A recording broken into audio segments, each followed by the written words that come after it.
Commissioners for the Independent National Electoral Commission, INEC. 1. Professor Muhammad Sani Kalla, National Electoral Commissioner, Katsina State. Loretta Oneche, National Electoral Commissioner, Delta State. Professor Kulle Cornelius Ajayi, National Electoral Commissioner, Ekiti State. And Saidu Abra Ahmad Emanai, Resident Electoral Commissioner, Jigawa State. While I trust that the Senate will consider and confirm the nominees in the usual expeditious manner, please accept, distinguished Senate President, the assurances of my highest consideration. Yours sincerely, Muhammadu Buhari. Letter from Mr. President. Dear distinguished Senate President, Process of Crime, Recovery and Management Bill 2020. I'm pleased to inform the distinguished senators that the above-mentioned bill was presented to the Federal Executive Council in Council Memo EC 2020-159 on 16 September 2020 and was subsequently approved for transmission to the National Assembly. Please recall that this bill was passed by the National Assembly in 2019 but was not granted assent due to some issues that were identified during the review. The Process of Crime Bill is essential and critical in building an enduring and sustainable foundation for the fight against corruption, money laundering, and illicit movement of stolen funds through the banking system and across the Nigerian borders. The bill will also improve the ability of law enforcement agencies to seize, freeze, and confiscate stolen assets in Nigeria while observing all related constitutional and human rights laws.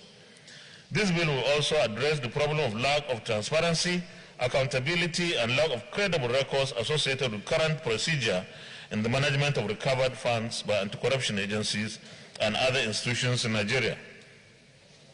An important feature of the bill is the creation of the Process of Crime, Recovery and Management Agency.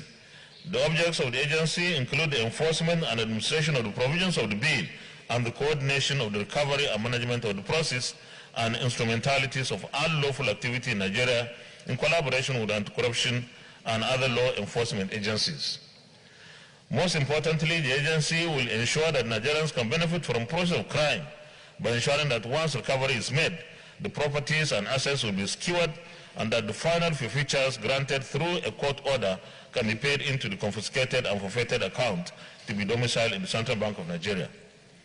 These funds will be used for development projects approved by the National Assembly under the Annual Appropriation Act and also support the work of the law enforcement and anti-corruption agencies. It is my expectation that the Senate will give the bill expedited hearing and passage into law given the importance of the bill in generating revenue for the country. Please accept, distinguished Senate President, the assurances of my high regards and consideration. Yours sincerely, Muhammadu Buhari. Birthday announcement. The 10th of October was the birthday of distinguished Senator Danjuma Goje. On behalf of the Senate, I wish congratulations and happy birthday. We wish you long life, prosperity, and many more years of service to our fatherland. Congratulations. You're welcome.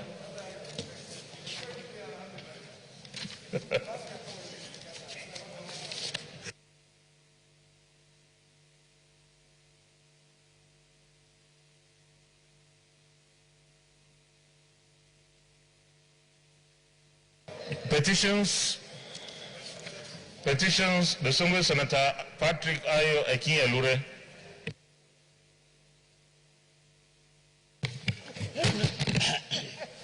Thank you, Mr. President. Distinguished colleagues, my name remains Ayo Akin-Elure. Mr. President, I have the pleasure to present petition not yet laid, but refer to the committee from the office of the Senate President. Mr. President, the Senate Committee on Ethics, Privileges and Public Petitions, in line with Order 41.1 and 3, wishes to present to the Senate some petitions here to be laid from the office of the President of the Senate in order to officially place the petition in public domain through the floor of the Senate. and for the votes and proceedings to capture its approval for referral. Mr. President, please find below the summary of the petition so referred to my committee. 1. Petition from Suleiman Oni Gidado and 3 others versus former acting registrar of National Examination Council. 2. Petition from P.J. Faway of Magna Parks Law Partners versus Nigerian Ajib Company. The petition is on oil spills of the Nigerian Ajib Oil Company pipelines at Osiema Tebia Baba, a case of total neglect and inhuman treatment on the land and people of Ike Guhebiri community in southern Ijo local government area of Bayelsa State. A call for urgent attention and intervention. Number 3, Comrade Abiodun Oni and Comrade Ojoforo Onsho versus Federal College of Agriculture, Akure, Ondo State. Allegation of marginalization, humiliation, witch hunting, nepotism, and oppression of Ondo State indigents in the appointment of substantive provost and other principal officers of Federal College of Agriculture, Akure, Ondo State. Number 4, Kose Al-Fahos and the 3 others versus Nigerian Police. A passionate appeal for kind intervention on our restatement over unlawful dismissal as police mobile personnel. Number 5, Hajia Halima Adamu versus IBB University. Special request for Senate Committee on Public Petition to investigate the termination of my appointment with IBB University as a tutor, overturn the same and order for my restatement with all my entitlement. Number 6, CC Mbajika, Esquire, and Amara Ibekwe, Esquire, of Williams and Williams Legal Practitioners versus NYSC Directorate, Abuja. A petition for an abuse of bureaucratic process within the National Youth Service Corps, Directorate Headquarters, Abuja, and urgent intervention solicited. Number 7, Taiwo E. Olawanle, LP of Falana Chambers versus Nigerian Navy. Request for investigation into the trial and dismissal of Ernest Akinbadejo Adeoti, NN 1256 from Nigerian Navy. Number 8, Comrade Christopher Ofomihi of Initiative for Leadership and Economy Watch in Nigeria versus Managing Director of NICOMSAT, Ms. Alele Abimbola. A request for urgent intervention of over administrative injustice in NICOMSAT. Under the leadership of Ms. Alele Abimbola, the Managing Director who single-handedly dismissed 1115 staff, a Deputy Director without panel of inquiry for a fair hearing, impunity at the highest level in NICOMSAT, a clarion call for your urgent intervention to further protect the sanctity of the rule of law and restore public confidence in the administrative injustice system in Nigeria. Number 9, Abiola Sodiq Babalola Esquire of Global Integrity Crusade Network versus Managing Director and the entire management of Fidelity Bank PLC. A petition against Mr. Nnamdi Okonkwo, Managing Director of CEO, and the entire management of Fidelity Bank PLC over unfair treatment, monumental injustice, unlawful termination of employment, and denial of entitlement in the sum of 7,816,697,803 naira 13 kobo only, all to the not counters, driver bank trainees, senior executive officers, principal office assistants, assistant officers, executive trainees and senior managers in their employment across Nigeria under the auspices of Association of Aggrieved Fidelity Bank Staff. Number 10, Res Oyekashi Esquire. Petition from Res Oyekashi Uzewu on malicious exclusion and removal of names of 47 repentant militants led by Damekeme Abiyefa from the federal government approved presidential amnesty list, whom the cruel stoppage of their routine monthly stipend from January 2011 to date. 11. Tolupaba Yelele Ako, also Nigerian police. A passionate appeal to your good office for the immediate review and recall of the wrongful discharge of MPA/3/12/00818 cadet following Temitope, a young Nigerian citizen who was unjustly discharged from Nigerian Police Academy, Woody, Kano, for the unfounded offense of examining malpractice. A call for your urgent intervention. Number 12. Benga Adedugbe and Co. versus Nigerian Police. A petition from Benga Adedugbe and Co. on behalf of Inspector Adama Abu Lahakis, AP number 224507, obstruct and unjustified denial of salaries and benefits as an officer of the Nigerian Police Force. Number 13, Comrade Adeniyi Alimi Suleiman and Center for Human Rights and Social Justice versus General Manager and Human Resources Manager of Pure Manufacturing Limited. A petition against General Manager, Human Resources Manager, Company Accountant, Company Secretary, Head of Legal, Supervisory Administrative Manager, and Secretary Officers of Pure Manufacturing Limited, located at VP Avenue, Pond Oil Singer Bus Stop of Lagos Abeokuta Way, Sangwot, Ogun State, Nigeria. And finally, Mr. President, Comrade Adeniyi Alimi Suleiman of Center for Human Rights and Social, a petition on COVID-19 lockdown. Police thugs ransack Ogun community. Center for Human Rights and Social Justice alleges one dead as rights group call for investigation.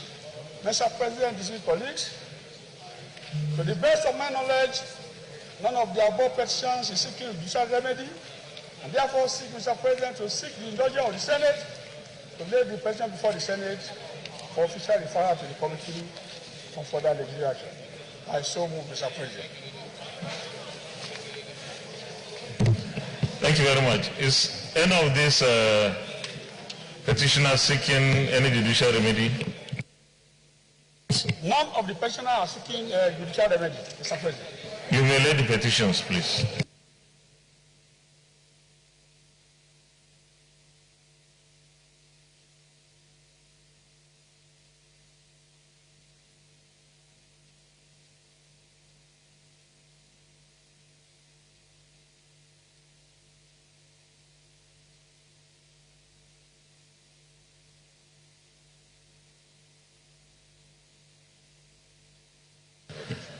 Thank you very much. The petitions are hereby referred to the Senate Committee on Ethics, Privileges and Public Petitions. To report back in 4 weeks.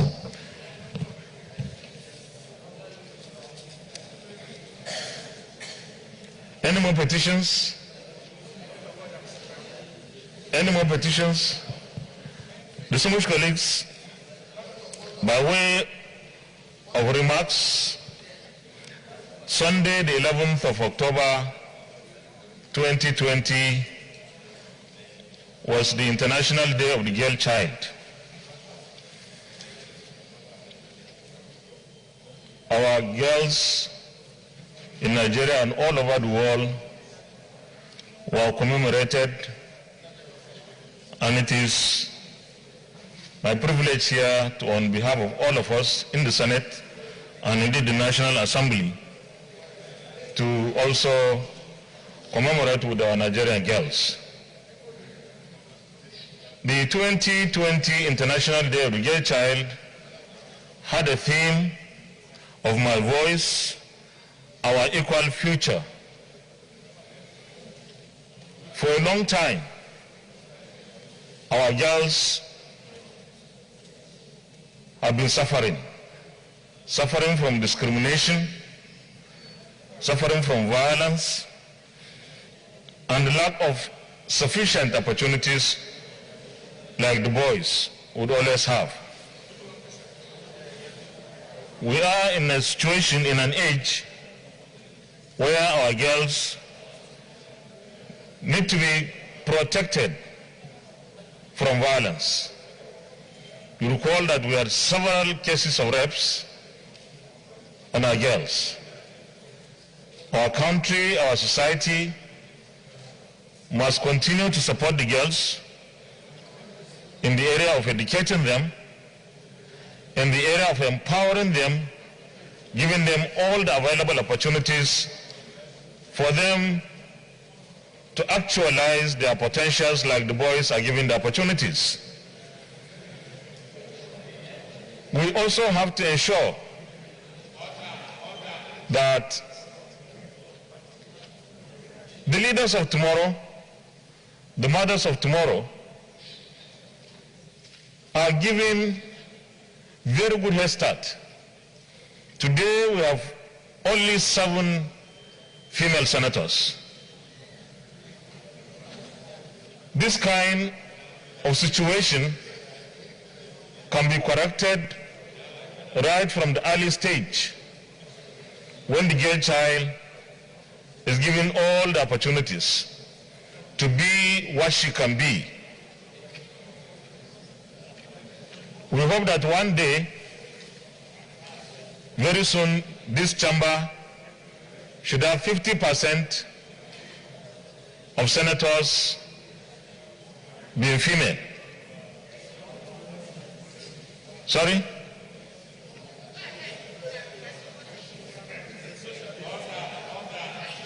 We are doing poorly as a country in the area of gender empowerment or gender equality. So we need to up our game as a country, as a people, by giving our girls the empowerment, the training, the skills, the education that will prepare them to be leaders tomorrow.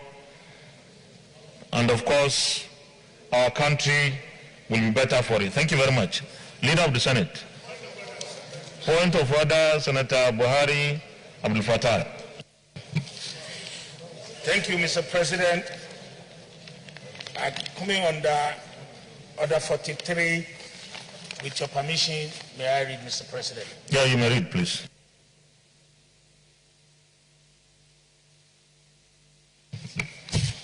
By the indulgence of the Senate and the leave of the President of the Senate, a senator may make a personal explanation, although there may be no question before the Senate, but no controversial matter may be brought forward, nor may debate arise upon the explanation. The terms of the proposed statement shall be submitted in detail to the President of the Senate when it's leave to make it sought. Mr. President. Go ahead.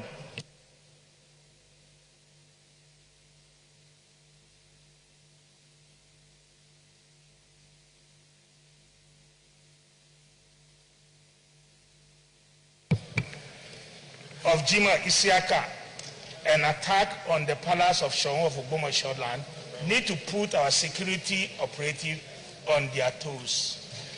Mr. President, the Senate note with grief the death of Jima Isiaka and several other promising Nigerian youth whose lives were cut short at their prime during the recent NSAR protest, which started on the 8th of October. Mr. President, the Senate further notes that the right to peaceful assembly and free expression are fundamental principles of any democracy. And Section 40 of Nigerian Constitution 1999 guaranteed the right of every Nigerian to peaceful protest. Senate informed that under the international law, one of the duties of the state and its law enforcement agency is to facilitate the enjoyment of right to peaceful protest. And the 1990 United Nations Basic Principle on the use of force and firearm by law enforcement officers provide that in the disposal of assembly that are unlawful, non-violent law enforcement officer shall avoid the use of force. Where that is not practicable, shall restrict such force to the minimum necessary. The Senate observed with regret that the protests on End SARS snowballed into confrontation between the security operatives and protesting youth in some part of the country, even turned violent in Ogbomoso, Oyo State. For instance, as Nigerian police were alleged to have injured 7 protesters and shot dead a young man known as Jima Isiaka, a constituent of mine, during the protest. Mr. President, distinguished colleagues, the Senate also observed with sadness that as a reaction to the death of Jima Isiaka, the palace of the paramount ruler of the city, the Shohon of Ogbomoso land, was attacked by the protesters. Several properties and vehicles were wantonly destroyed, and many palace officials sustained injury. Confirmed that non-violent protests have been a feature of democracy, with demonstrators calling for declaration or cancellation or even expressing their displeasure at a particular decision of government. So while preserving freedom of speech and legitimate protest, in the course of imperative, attention must be paid to how security operatives handle peaceful protest with professionalism. Accordingly, the Senate resolved: 1. Observe 1 minute silence in honor of Jima Isiaka and other Nigerian youths who lost their life due to the unprofessionalism of members of Nigerian police force. 2. Mandate the Senate Committee on Police Affairs to interface with the hierarchy of Nigerian police force toward proper compensation to the family of the deceased, Jima Isiaka. 3. Mandate the Senate Committee on Nigerian Police Affairs to interface with the hierarchy of the Nigerian police force for the reorientation of members of the force towards restraining the use of firearms during protests in line with the dictate of international law and global best practices. I so move, Mr. President. Thank you very much, Senator Abdul Fattah Bari. Because you have come under our standing order 43, this is not subject to debate. And of course, I can make my comments here. Let me say that we can adopt only the first prayer of observing a minute's silence, but the other prayers you have sought will not be possible because these are things that need to be debated, and they cannot be debated because you have come under standing order 43. But the conduct of SARS, or let me say the disbanded SARS, was ignorable, and there was no country ever to have witnessed that kind of thing. Probably the US recently is facing something near that, but this is Nigeria. And the conduct was not acceptable and will remain a dark part of our history. SARS was funded by public funds, and the entire essence of the Nigeria police force is to ensure that there is law and order, that there is security for our people. And when SARS turned against the people, it was right for the people to protest peacefully. Now, let me commend Mr. President for coming immediately to issue that statement that SARS members who were involved in those atrocities will be brought to justice.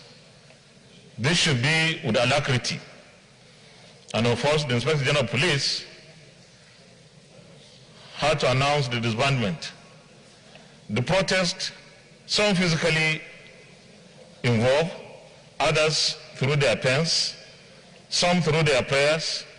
I think the protest has yielded the desired result so far.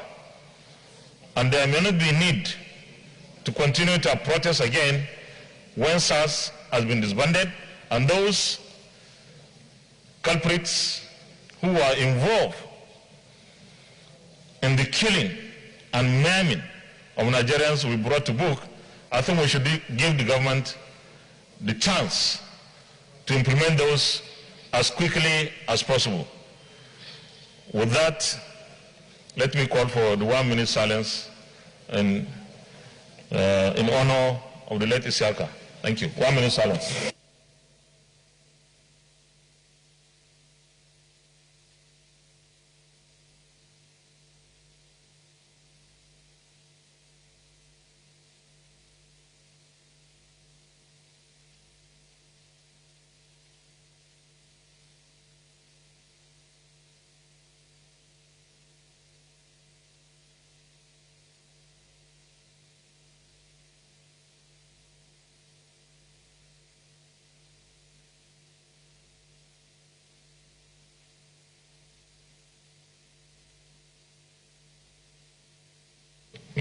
May the soul of Jimo Isiaka rest in perfect peace. Amen.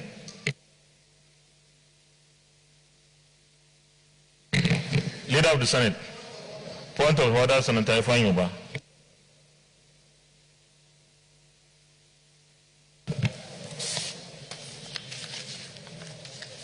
Thank you, Mr. President.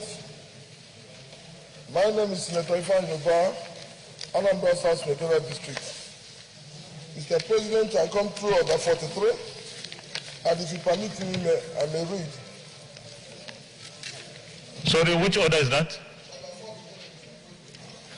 Okay, 43.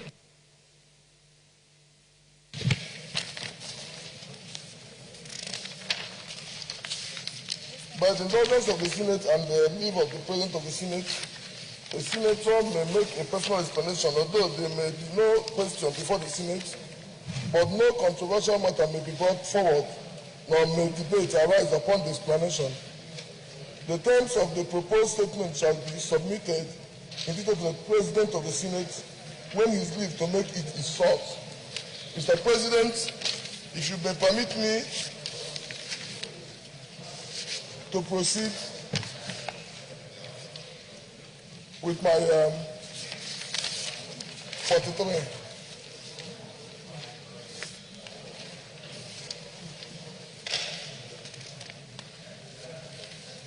Thank you, Mr. President. I come under 43 of the Senate Rules personal explanation to commend the Inspector General of Police, IGP, for his timely intervention to the long-standing Special Anti-Robbery Squad SARS menace with the recent disbandment of the units and Nigerian youth for their resilience and tenacity in standing against police brutality. The Senate today may I rise to commend the Inspector General of Police, IGP Mohammed Adamu, for his decision in dissolving the Special Anti-Robbery Squad in response to the growing end-SARS agitation, which has become a national and global movement. Undoubtedly, this is a very timely and welcome development, which I commend the Inspector General of Police for his responsiveness in addressing the urgent and cognate concerns of Nigerians. I also want to especially salute the patriotic zeal, resilience, and resolve of Nigerian youth who stood to resist police brutality in the face of daunting circumstances. By virtue of this feat, the Nigerian youth can hold their heads high as people of valor that stood tall to be counted when history needed them most. As the leader of YPP Senate Caucus and the national leader of Young Progressive Party, which is deeply committed in defending and promoting the rights, welfare, and aspirations of the young Nigerians, I want to reassure Nigerian youth of the YPP caucus in the National Assembly's unwavering commitment to continually deploying the instrumentality of the legislature to engage relevant authorities with a view to entrenching institutional reform and framework that will reposition the Nigerian police to uphold and safeguard the fundamental rights of Nigerian citizens, as well as ensure cooperation and partnership between the Nigerian police and citizens in maintaining peace and combating crimes. Mr. President, conclusively, I believe there are more further decisive steps needed to be taken in order to achieve a comprehensive and systematic reform that will enable the Nigerian police become more effective and accountable in the discharge of their constitutional responsibilities. In view of this, Mr. President, it is my earnest expectation that the Senate accordingly resolve to urge the Inspector General of Police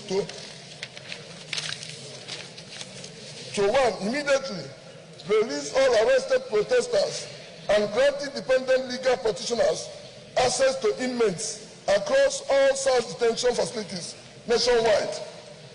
2, establish a board saddled with enforcing disciplinary action against police officers caught in any unwarranted, dubious, and violence against Nigerian citizens.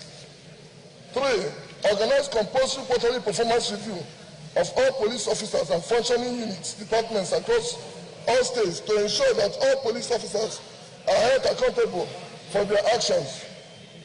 4, proscribe illegal stopping and checking of phones without an official search warrant, as well as digitize all security intelligence apparatus to adopt information technology in carrying out investigations.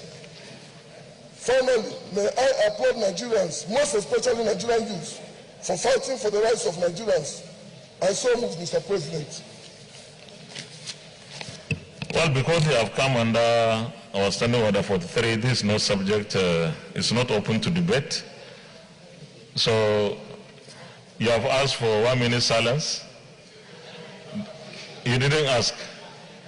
Okay, so those issues you have raised have already been addressed by the government, particularly Mr. President. And Nigerians have a right to peaceful protest, and I think we have done that, and the government has listened as a listening administration, and the appropriate measures, some have been taken, others will be taken pretty soon. SARS has been disbanded, like I've said before, and of course those that were involved in the atrocities would be prosecuted. It's not enough to dismiss them from service. So we really commend Nigerian youth for engaging in very peaceful demonstrations, and of course commend the government by taking a very swift action in reaction to the protests by our youth. Thank you very much. Leader of the Senate.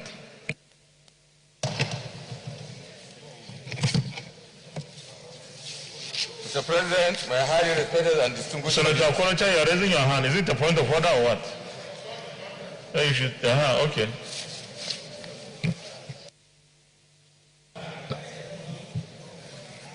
Mr. President, Owele Anayorocha Sokorocha, Imo West.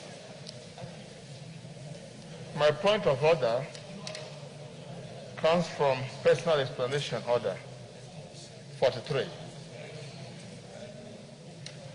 By the indulgence of the Senate President and the leave of the President of the Senate, a senator may make a personal explanation, although there be no question before the Senate.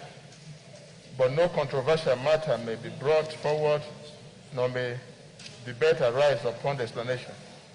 The terms of the proposed statement shall be submitted in details to the President of the Senate when his leave to make it is sought.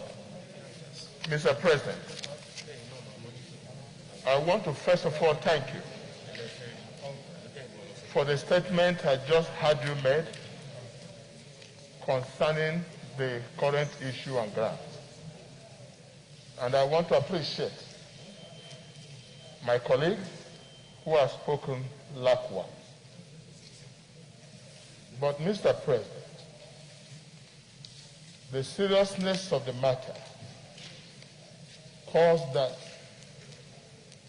this Senate that represents the people and who are here on the mandate of the people, in addition to your statement and to courageous statement of Mr. President, do put the facts in their rightful place.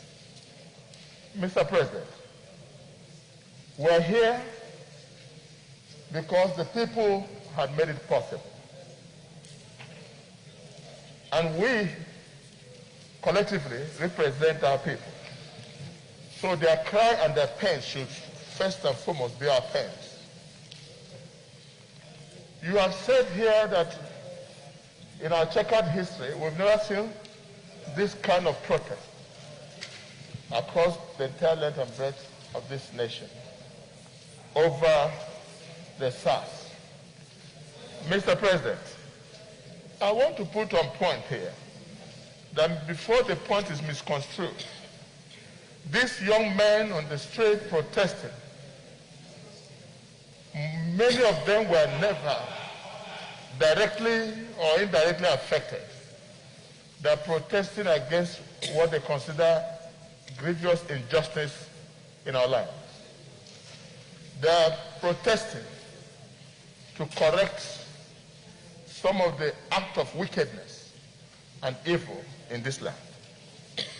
Mr. President, what makes for a popular government and a wise government is the government that listens to the wish and wills of the people and taking immediate steps to correcting them.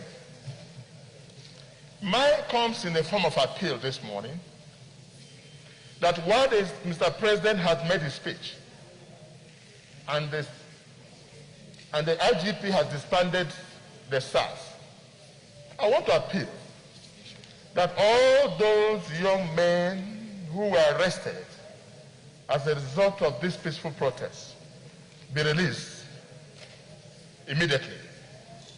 That will also call for peaceful relationship between the governed and the governed. And we had also mentioned, they have also mentioned in their protest, that the welfare of the police officers is paramount in their protest. You can see their genuineness of their love for their country.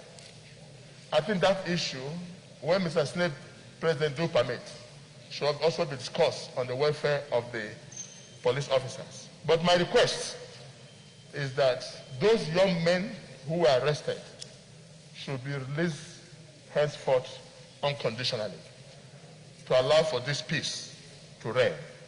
And that the culprits that have damaged the image of this nation should be brought to book, should not be a political statement, must be a practical statement, and to be used as an example. And to caution the police officers who detain people beyond the time that is allowed, like in Imo State now. A widow was arrested for 2 weeks now without bail. And that's creating tension. And so when this kind of thing happens, it calls that we, the representative, must speak out on it. And therefore, please, Mr. Senate President, that you do communicate to the authority on behalf of this chamber that those young men be released, that peace may reign. Thank you. Thank you very much. Leader of the Senate. Thank you, Mr. President. My highly respected and distinguished colleagues, the first business of the day is the presentation of a bill standing in the name of distinguished Senator Stella Adaize Odua on the Fiscal Responsibility Act number 31, 2007, Amendment Bill 2020. Mr. President, you may wish to invite the Clerk of the Senate to read the short title of the bill. Clerk of the Senate. Mr. President, distinguished senators, Fiscal Responsibility Act number 31, 2007, Amendment Bill 2020, SB 16, first reading. Fiscal Responsibility Act Cap M31 LFN 2004 Amendment Bill 2020 SB 16, first reading taken. Leader of the Senate. Mr. President, my highly respected and distinguished colleagues, the second business of the day is the presentation of a bill standing in the name of distinguished Senator Muhammad Sani Musa on the Constitution of the Federal Republic of Nigeria 1999 Alteration Bill 2020. Mr. President, you may wish to invite the Clerk of the Senate to read the short title of the bill. Clerk of the Senate. Mr. President, distinguished senators, Constitution of the Federal Republic of Nigeria 1999 Alteration Bill 2020, SB 500, first reading.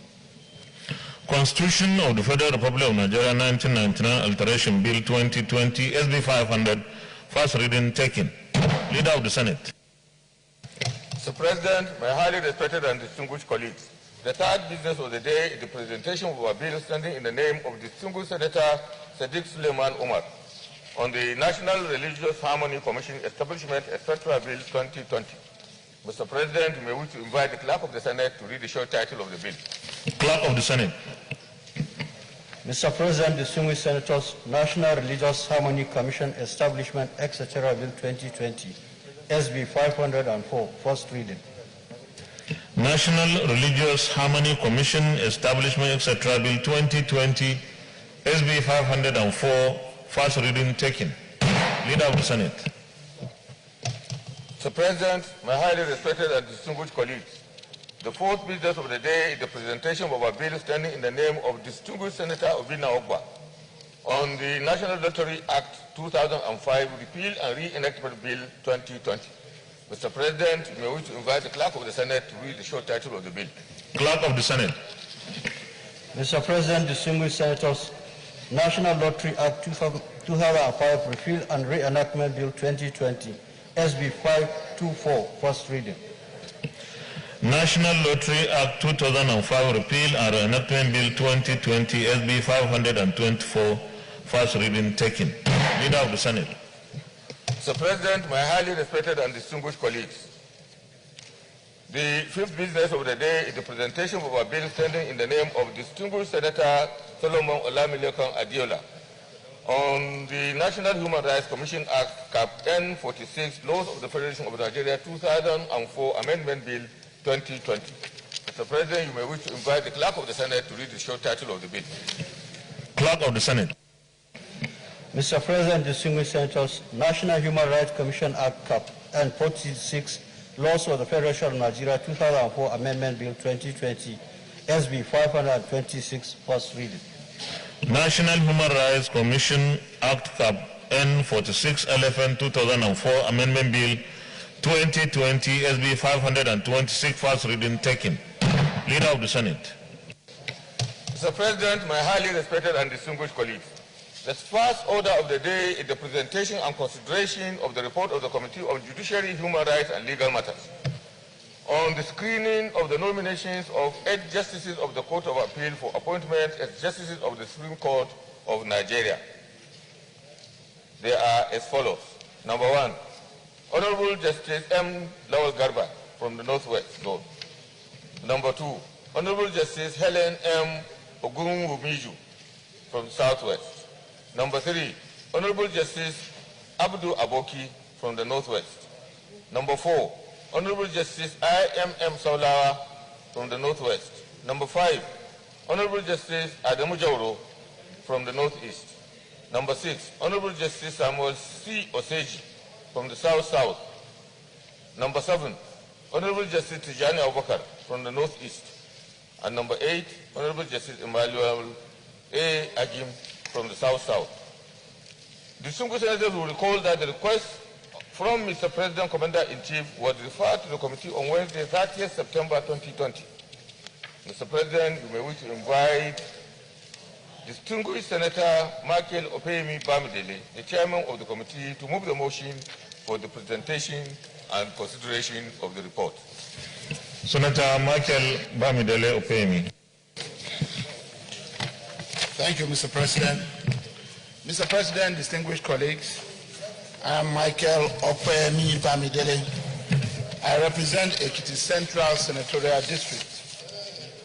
Mr. President, I rise to move that the Senate do receive and consider the report of the Committee on Judiciary, Human Rights and Legal Matters on the screening of nominations and nomination of 8 justices of the Court of Appeal for appointment as justices of the Supreme Court of Nigeria as follows. Honorable Justice M. Lawal Garba, Honorable Justice Helen M. Ogunwumiju, Honorable Justice Abdul Aboki, Honorable Justice I.M.M. Saulawa, Honorable Justice Adamu Jauro, Honorable Justice Samuel C. Oseji, Honorable Justice Tijani Abubakar, and Honorable Justice Emmanuel A. Agim. Mr. President, I so move. Any seconder, please. Yes, Senator Rachel Sokoroja.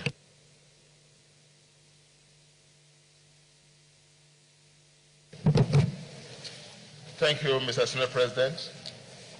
I rise to second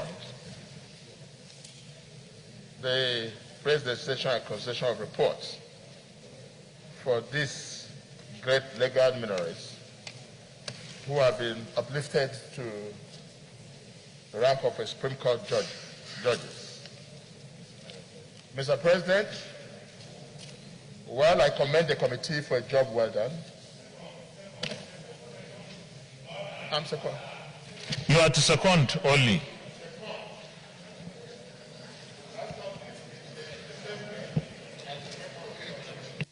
Just second, please, because he has to present the report. The report has not been presented yet.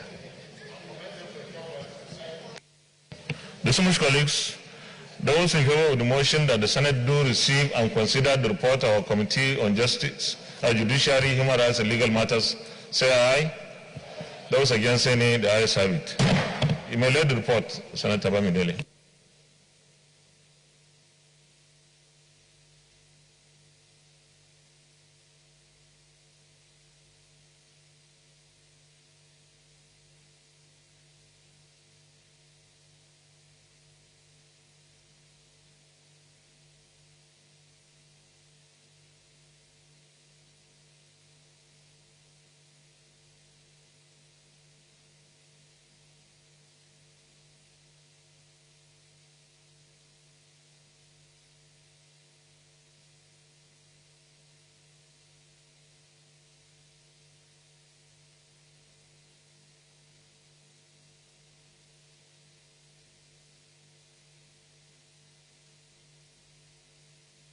You may present your report now. Thank you. But maybe you give us an abridged this thing, because this is a lengthy report. President, the Senate at its plenary sitting on Wednesday, 30th September 2020, deliberated on Mr. President's request for the confirmation of the nominations of Honorable Justice M. Lawal Garba, JCA, Honorable Justice Helen M. Ogunwumiju, JCA, Honorable Justice Abdul Aboki, JCA, Honorable Justice I.M.M. Saulawa, JCA, Honorable Justice Adamu Jaro, JCA, Honorable Justice Samuel C. Oseji, JCA, Honorable Justice Tijani Abubakar, JCA, and Honorable Justice Emmanuel A. Agim, JCA, for appointment as Honorable Justices of the Supreme Court of Nigeria, and referred same to this committee for further legislative action and to report back with its recommendations. It should be noted that these appointments were made pursuant to Section 231, subsections 2 and 3 of the Constitution of the Federal Republic of Nigeria 1999 as amended, which require that the appointment of a person to the office of a Justice of the Supreme Court of Nigeria shall be made by the President on the recommendation of the National Judicial Council, subject to confirmation of such nomination by the Senate. After the referral, the committee requested for and received the curriculum vitae and other supporting documents of the nominees and invited them to appear before it for the confirmation exercise.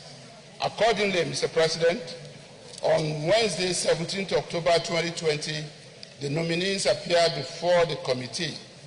Thereafter, the committee examined their curriculum vitae and other supporting documents and screened them. The committee interviewed the Honorable Justices and received explanation regarding their qualifications, experience, suitability, competence, and integrity to assume the position of Honorable Justice of the Supreme Court of Nigeria.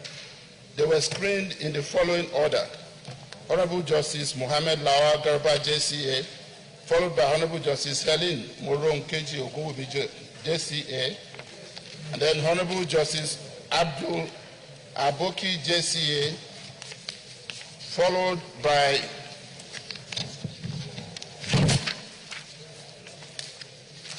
Honorable Justice Ibrahim Mohammed Musa Salawa, JCA, then Honorable Justice Adamu Jaro, JCA, and Honorable Justice Samuel C.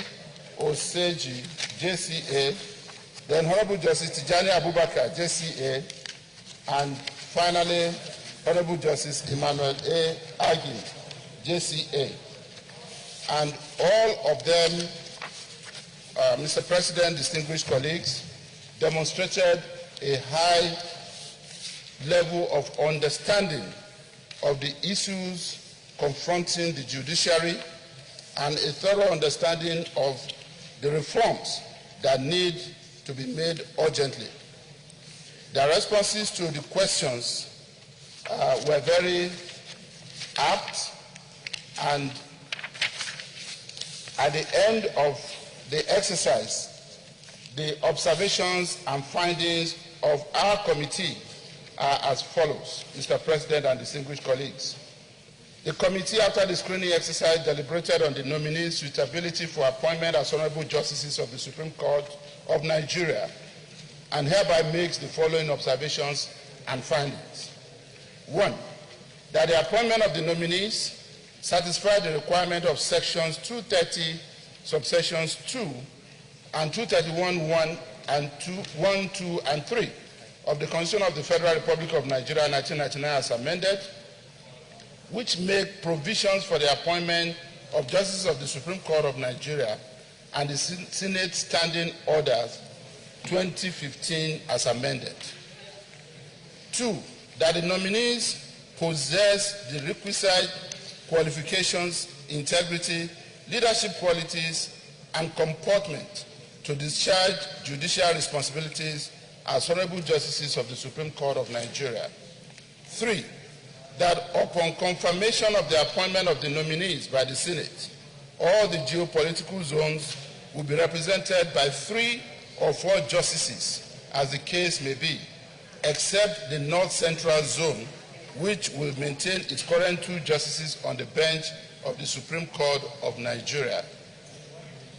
4, that the reason why the North Central Zone has 2 justices, unlike other zones, as indicated in paragraph 3 above, can be attributed to the fact that during the selection process, the nomination from the zone was stood down by the selection committee for a further review of the nomination by the Federal Judicial Service Commission. 5, that necessary steps are being taken to meet the full complement of the maximum number of justices of the Supreme Court of Nigeria in line with the constitutional provision. In this regard, Mr. President, distinguished colleagues, one more appointment from the North Central Zone, which is in the offing, will complete the maximum number of justices and balance the representation across the geopolitical zones. 6, that the appointment of 8 justices of the Supreme Court of Nigeria at one stretch is a bold step taken by Mr. President to further strengthen the judiciary to meet up with the challenges of the 21st century, being the first time ever that a country will be having 20 justices on the bench of the Supreme Court of Nigeria. 7, that there is no petition against the nominations of any of the nominees. The nominees having been widely supported and commended by a cross-section of Nigerians on their nominations by Mr. President as honorable justices of the Supreme Court of Nigeria. 8, that there are no adverse reports against the nominees, as record checks and other forms of investigation by security agencies did not reveal any negative trace against them. 9, that the committee is satisfied about their qualifications, experience, suitability, competence, and integrity to assume the positions of justices of the Supreme Court of Nigeria. And 10, that the nominees are fit and proper persons for appointment as honorable justices of the Supreme Court of Nigeria. Our general observation, Mr. President, distinguished colleagues, for the avoidance of doubt, we wish to observe that these appointments satisfy the constitutional provision of section 231 sub 3, which stipulates a minimum of 15 years post-call experience to qualify for appointment as a justice of the Supreme Court of Nigeria. Also, by virtue of paragraph 13A2, third schedule to the Constitution, the Federal Judicial Service Commission is empowered to advise the National Judicial Council in nominating persons for appointment as justices of the Supreme Court of Nigeria. And the Federal Judicial Service Commission indeed kick-started the process as required by the above constitutional requirements before the nominees were forwarded to the National Judicial Council for recommendation to Mr. President for their appointment. Currently, the composition of the Supreme Court of Nigeria as per geopolitical zones, which in the committee's view is a fair reflection of the federal character principle as enshrined in section 14.3 of the 1999 Constitution as amended, is as follows. Number of present justices from the Northeast, there are 2, and upon confirmation by this Senate, number of justices will be 4, including the Honorable CJN. From the Northwest, currently 1, and upon confirmation, there will be 4 altogether. North Central, currently 2, and after today's confirmation, it will remain 2, but once the issue of pending nomination is resolved, that will bring it to 3. Southeast presently has 3 justices in the Supreme Court, and by the end of this confirmation, the number will stand at 3. Southwest has 3, and upon this confirmation, the number will stand at 4. South-South has 1, and upon the confirmation today, the number will become 3. So in total, as of today, there are 12 justices, but upon this confirmation, the number will rise to 20. Our recommendation. The Senate Committee on Judiciary, Human Rights and Legal Matters has scrutinized the curriculum vitae and other accompanying documents of the nominees and recommends thus that the Senate do approve the confirmation of nominations of Honorable Justice M. Lawal Garba, JCA, Honorable Justice Helen M. Ogunwumiju, JCA, Honorable Justice Abdul Abaki, JCA, Honorable Justice I.M.M. Salawa, JCA, Honorable JCA, Honorable Justice Samuel C. Oseji, JCA, Honorable Justice Tijani Abubakar, JCA, and Honorable Justice Emmanuel A. Agim, JCA, for appointment as Honorable Justices of the Supreme Court of Nigeria. I so move, Mr. President, Your Excellency, and distinguished colleagues. Senator James Owo, Manager. Thank you, Mr. President. My highly respected colleagues, James Owo, Manager, Delta South. Mr. President, I listened to the chairman of this committee, and it is very evident that by our standards in this country and as a Senate, the committee has done a good job. It is very clear that the 8 justices of the Court of Appeal nominated to the Supreme Court bench, there is no single petition, not one, against any of them. That means they have done very well on the Court of Appeal bench. Are you in the High Court, where they were elevated to the Court of Appeal, from Court of Appeal to now to Supreme Court? That means they have done very, very well. So, Mr. President, the committee itself has also done a good job, because this is it's a process. Appointment of justices to the Supreme Court is a process.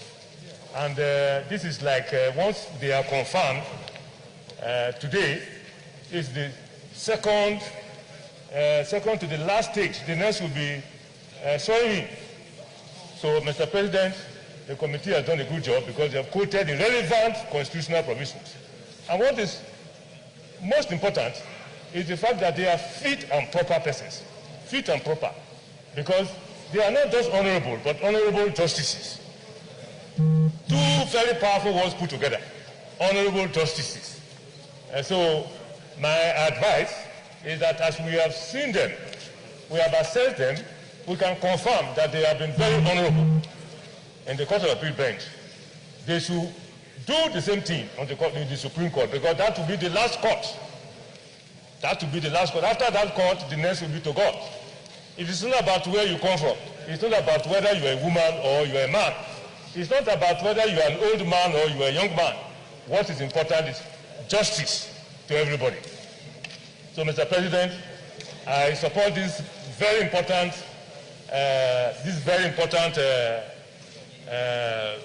report as presented by the chairman of the Committee of the Wise, and I congratulate the justices of the Court of Appeal now on their way to the Supreme Court. Thank you, Mr. President. The DSP. Thank you, Mr. President. Ovi Omo Agege, Delta Central Senatorial District. Mr. President, I'd like to begin by commending Mr. President and Commander-in-Chief of the Armed Forces, President Muhammadu Buhari, for making these nominations. I commend him for a lot of reasons, but principally because this is the first time, as just been indicated, that we're having a total number of about 8 justices being nominated for confirmation at a single stretch. Mr. President, let me also commend the chairman and the members of the Committee on Judiciary for a thorough job done. I know how difficult it will be to carry out a nomination exercise for one justice, not to talk about 8. And this they did with dispatch, but most importantly, in a very thorough way. Mr. President, I rise to support the work of this committee.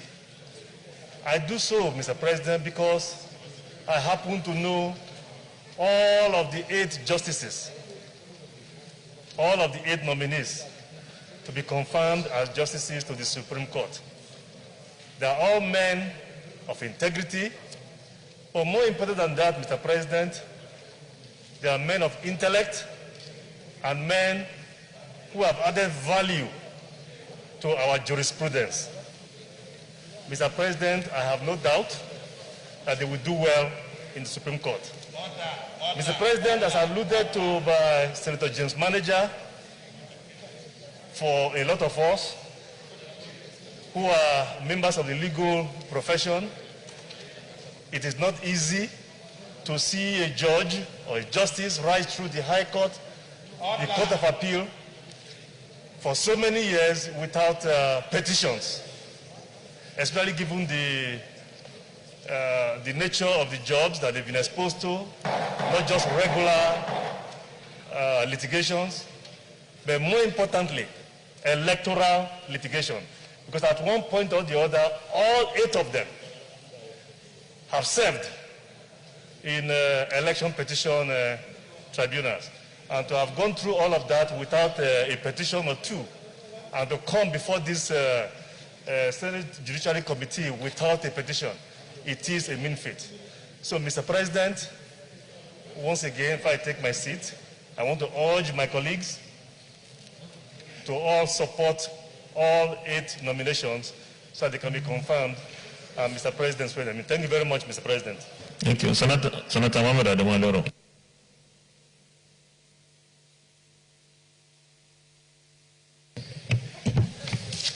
Thank you, Mr. President, distinguished colleagues. I remain Mohamed Adamu Alero, representing Kebbi Central. Mr. President, let me also join my colleagues in commending the Committee on Judiciary and Human Rights for the expeditious manner in which they treated this request. There is no doubt that the appointment of these justices is well deserved. They are competent, they are suitable, they can discharge justice without fear or favor. Some of them are even my classmates. I have known them for the last 35 years. And they have excelled in their various, callings. So I have no doubt in my mind that they will meet the requirements expected of them by law. Mr. President, the composition stated by the chairman of the Judiciary and Human Rights has met the federal character requirements in the sense that each geopolitical zone is being fairly represented. Even states that have, even geopolitical zones that have 7 states have 4 judges or 4 justices. Those that have 5 states have 3 justices. So as far as the federal character requirement is concerned, it has been met. There is no doubt about that. Equally important, Mr. President, is the integrity of these justices. They are capable of discharging justice without fear or favor. So I urge all my colleagues to confirm, their nominations as required by the Constitution of the Federal Republic of Nigeria. Thank you, Mr. President. Senator Gabriel Susom.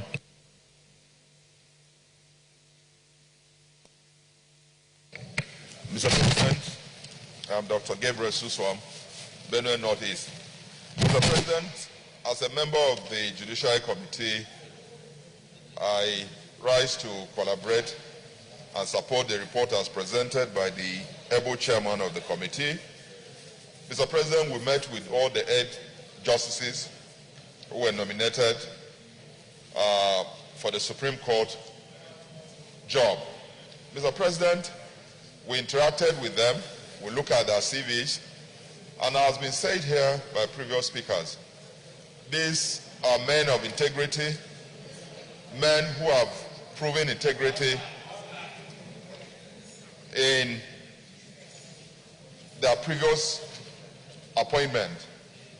Mr. President, as justices of the Supreme Court who, after their judgment, you can only appeal to God, we want to say that these are men who will give judgment irrespective of whose goes is on. And that is very important in the appointment of people in those positions. And so, Mr. President, I also want to support the previous speaker that this Senate do approve the confirmation of these justices without any hesitation, because these are men that we've screened them in a bipartisan manner, because that committee is made up of all parties, and we all agree that these are men that are qualified to occupy those positions. So, Mr. President, it's just to support the presentation of our chairman. Leader of the Senate. We'll go to the committee of the whole. To move a motion for this distinguished chamber to invite the chairman to move to the committee of the whole to consider the report. I so move. Minority Leader. Thank you, Mr. President. I so second. So much, colleagues. Those in favor of the motion that the Senate resolves into committee of the whole to consider the approval of the nominees of Mr. President, say aye. Those against, say nay. The ayes have it.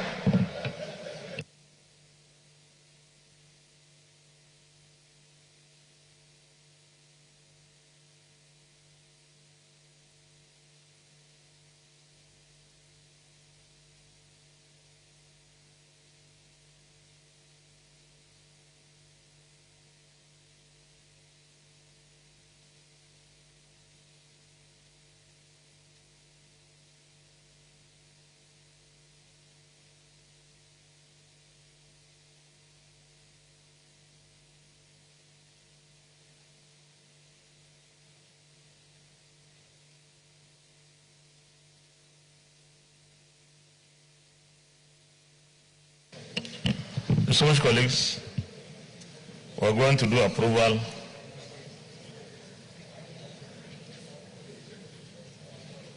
we'll the Senate approve the nomination of Honorable Justice M. Lawal Garba for appointment as a Justice of the Supreme Court of Nigeria? Those in favor say aye. Those against say nay. The ayes have it. Will the Senate approve the nomination of Honorable Justice Helene Ogumiju for appointment as a Justice of the Supreme Court of Nigeria? Those in favor say aye. Those against say nay. The ayes have it. Will the Senate approve the nomination of Honorable Justice Abdu Aboki for appointment as a Justice of the Supreme Court of Nigeria? Those in favor say aye. Those against say nay. The ayes have it.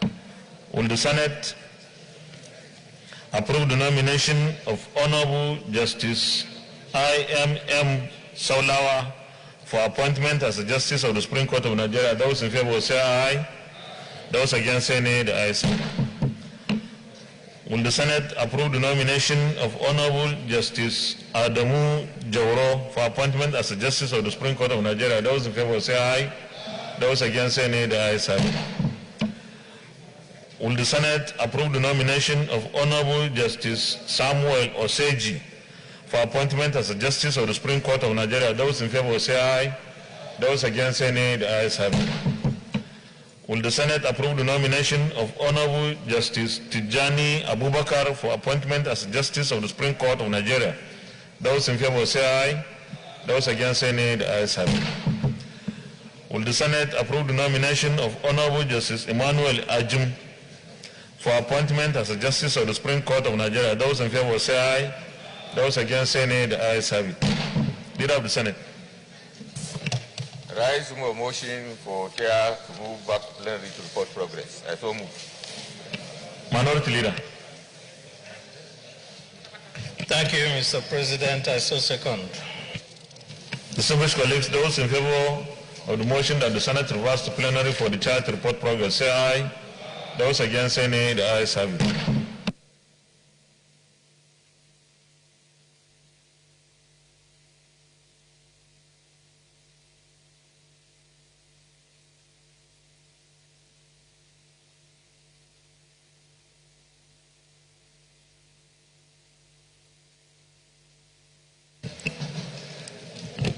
The Senate in the Committee of the Whole considered the report of the Committee on Judiciary, Human Rights and Legal Matters on the screening of Mr. President's nominees for appointment as Justices of the Supreme Court of Nigeria and approved the nominations of Honorable Justice Muhammad Lawal Garba, JCA Northwest, Honorable Justice Helene M. Ogumiju, Southwest, Honorable Justice Abdul Aboki, JCA Northwest, Honorable Justice Ibrahim Mohammed Musa Saulawa, JCA Northwest, Honorable Justice Adamu Jauro, JCA Northeast, Honorable Justice Samuel Oseji, JCA South-South, Honorable Justice Tijani Abubakar, JCA Northeast, and Honorable Justice Emmanuel Ajim, JCA South-South, as Justices of the Supreme Court of Nigeria.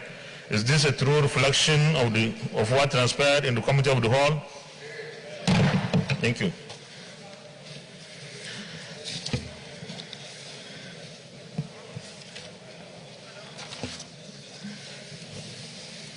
Confirmation. Will the Senate confirm the nomination of Honorable Justice Muhammad Lawal Garba, JCA, for appointment as Justice of the Supreme Court of Nigeria? Those in favor say aye. Those against say nay. The ayes have it. The confirmation, the nomination of Honorable Justice Muhammad Lawal Garba is hereby confirmed as a Justice of the Supreme Court of Nigeria. Will the Senate confirm the nomination of Honorable Justice Helene Ogumiju, JCA, for appointment as a Justice of the Supreme Court of Nigeria? Those in favor say aye. Those against say nay. The ayes have it. The nomination of Honorable Justice Helene Ogumiju, JCA, is hereby confirmed as a Justice of the Supreme Court of Nigeria. Will the Senate confirm the nomination of Honorable Justice Abdul Aboki, JCA, for appointment as a Justice of the Supreme Court of Nigeria. Those in favor will say aye. Those against say nay. The ayes have it. The nomination of Honorable Justice Abdul Aboki, JCA, is hereby confirmed as a Justice of the Supreme Court of Nigeria. Will the Senate confirm the nomination of Honorable Justice Ibrahim Mohammed Musa Saulawa, JCA, for appointment as a Justice of the Supreme Court of Nigeria? Those in favor say aye. Those against say nay. The ayes have it. The nomination of Honorable Justice Ibrahim Mohammed Musa Saulawa, JCA, is hereby confirmed as a Justice of the Supreme Court of Nigeria. Will the Senate confirm the nomination of Honorable Justice Adamu Jauro, JCA, for appointment as a Justice of the Supreme Court of Nigeria? Those in favor say aye. Those against say nay. The ayes have it.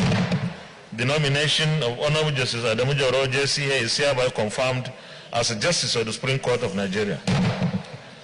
Will the Senate confirm the nomination of Honorable Justice Samuel Oseji, JCA, for appointment as a Justice of the Supreme Court of Nigeria? Those in favor say aye. Those against say nay. The ayes have it. The nomination of Honorable Justice Samuel Oseji, JCA, is hereby confirmed as a Justice of the Supreme Court of Nigeria. Will the Senate confirm the nomination of Honorable Justice Tijani Abubakar, JCA, for appointment as a Justice of the Supreme Court of Nigeria? Those in favor say aye. Those against say nay. The ayes have it. The nomination of Honorable Justice Tijani Abubakar, JCA, is hereby confirmed as a Justice of the Supreme Court of Nigeria.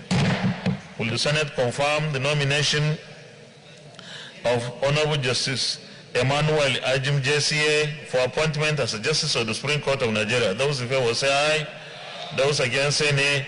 The ayes have it. The nomination of Honorable Justice Emmanuel A. Ajim, JCA, is hereby confirmed as a Justice of the Supreme Court of Nigeria. Thank you very much, very distinguished colleagues. Let me, on behalf of all of us, congratulate the 8 justices, the new justices of the Supreme Court. We wish them God's guidance. We pray that by these confirmations, the Supreme Court will have now more hands to deal with those cases that are waiting in the Supreme Court. And it is also important that we stress the need for government, and that includes us, to also support the judiciary by giving the judiciary more resources to enable them to discharge their mandate effectively and more efficiently. Thank you very much. Congratulations. Leader of the Senate. Thank you, Mr. President. My highly respected and distinguished colleagues, the second order of the day is the second reading of the 2021 Appropriation Bill 2020. Distinguished senators will recall that Mr. President, Commander-in-Chief presented the 2021 budget to a joint session of the National Assembly on Thursday, 8th October 2020. And in accordance with our Standing Order 92-1, subsection 1B, the 2021 Appropriation Bill is deemed to have been read the first time by the virtue of the presentation of the bill to a joint session of the National Assembly. Mr. President, with your permission, I move that the 2021 Appropriation Bill 2020 be read the second time. I so move.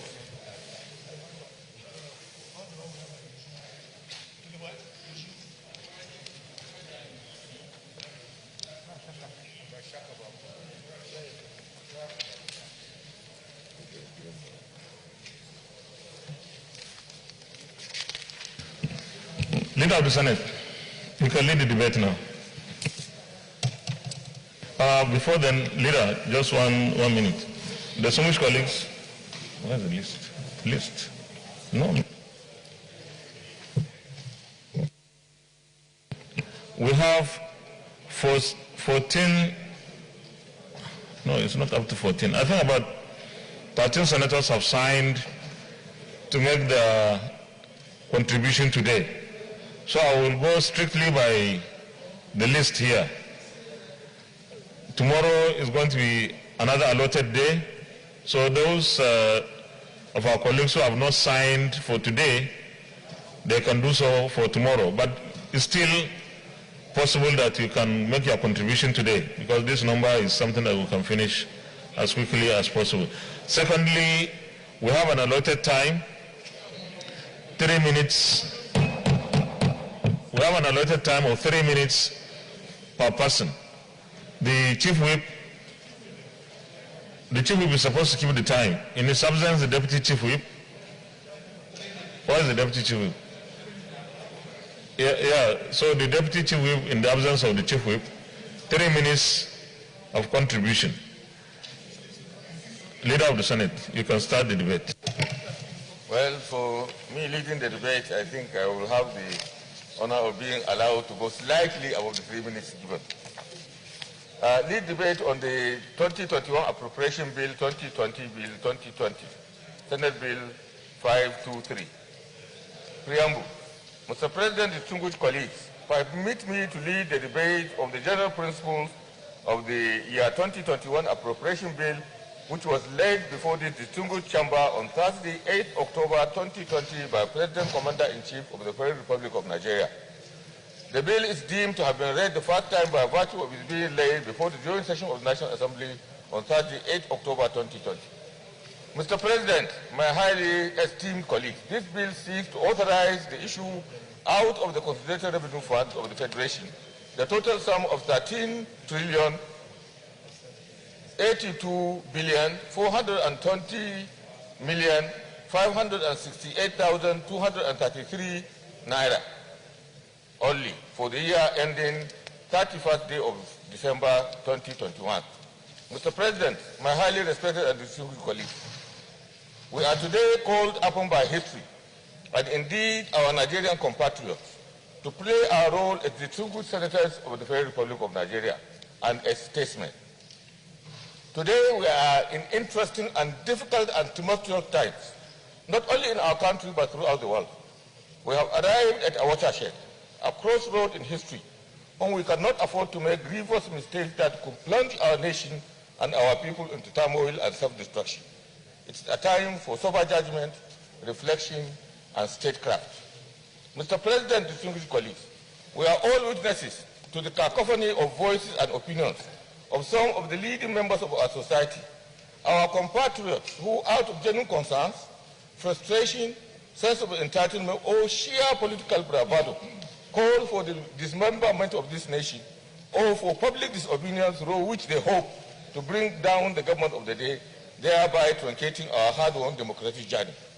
The constitutional reform process is here in the National Assembly to satisfy the yearnings and aspirations of Nigerians for restructuring and reshaping our federation to make it all an inclusive and all-embracing polity. We, as senators of the Federal Republic, should not contemplate the dangerous and destabilizing temptations of dismembering our federation. We must stand by the honor of our status, our convictions, and our oath of office, which is to preserve and protect the interests of Nigeria and Nigerians as a whole.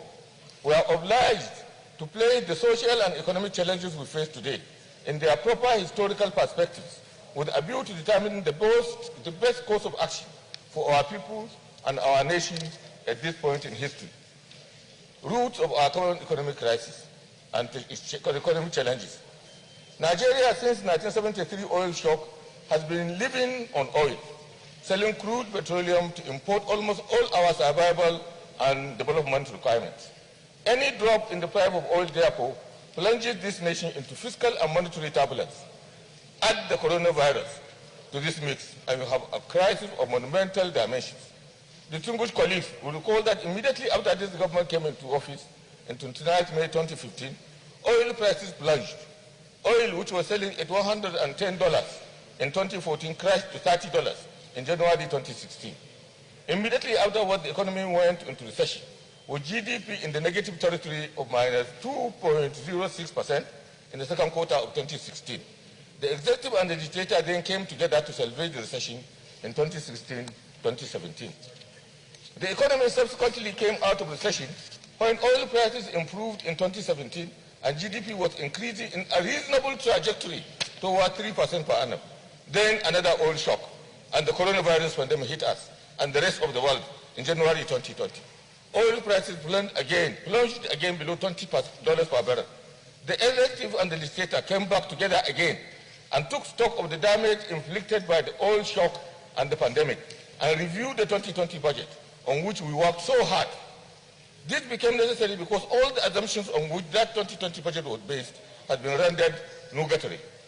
This revision, which the legislature conducted jointly with the executive, was responsible for the relative stability which cushioned the COVID-19 hardship and averted a catastrophic meltdown of our economy, leading our GDP decline to only minus 4.2%. When you compare it to the United States, about 25%, the Britain, about 20 to 30%, and the rest of the developed world will have about the least that was affected by more than 50 to 20%. But our own, because of the connection that we have and the coming together of the two arms of the government, we are limited to meet our own damage to only that's 4.2%. And I think this is commendable, and this government, and we also should commend ourselves for this hard work that we have done to limit the damage to our economy. The budget 2021 budget proposal. It is in this context that we should place the 2021 budget proposal submitted by the executive. It is important to note at the outset that this proposal is not strange to the leadership of the National Assembly and its committees on finance and national planning. All the parameters we were discussed and agreed upon, at least in principle. What remains for us is to closely examine the contents and the details in order to sort things out and smoothing the rough edges. This has been done. We have mandated us, and we sat down with the executive, agreed on all the parameters. Where we didn't agree, we forced them to change and take the position which we think was right, and they agreed. So first are the basic assumptions and parameters. Benchmark oil price, which you all know, $40. Oil condensate production, 1.86 million barrels per day. Exchange rate, they are all there. The revenue profile is there. The budget expenditure profile is there. We have listed the major issues there. So from the above scenario, we can see that the recurrent expenditure is still too high, constituting over 43% of the total budget outlay. It contains personnel costs, pensions, benefits, overheads, and some coronavirus palliatives and certain aspects of our social investment programs. These expenses are necessary for stabilizing the government and the polity. The budget deficit. A budget deficit of 5.19 trillion represents 3.6% of the GDP. And this is therefore above the 3% threshold set by the Fiscal Responsibility Act. Even though the deficit is covered by 4.28 trillion in new borrowings and funds obtainable from privatization proceeds and multilateral and bilateral sources, it is important for our committees on finance to raise the matter for the National Assembly to permit this increase in order for us to be on the side of the law.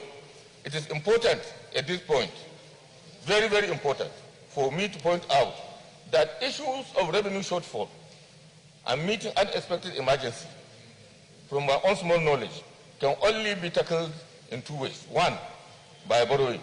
Two, cutting expenditure, shrinking the economy and the government and social services, rationalization, job cuts, etc.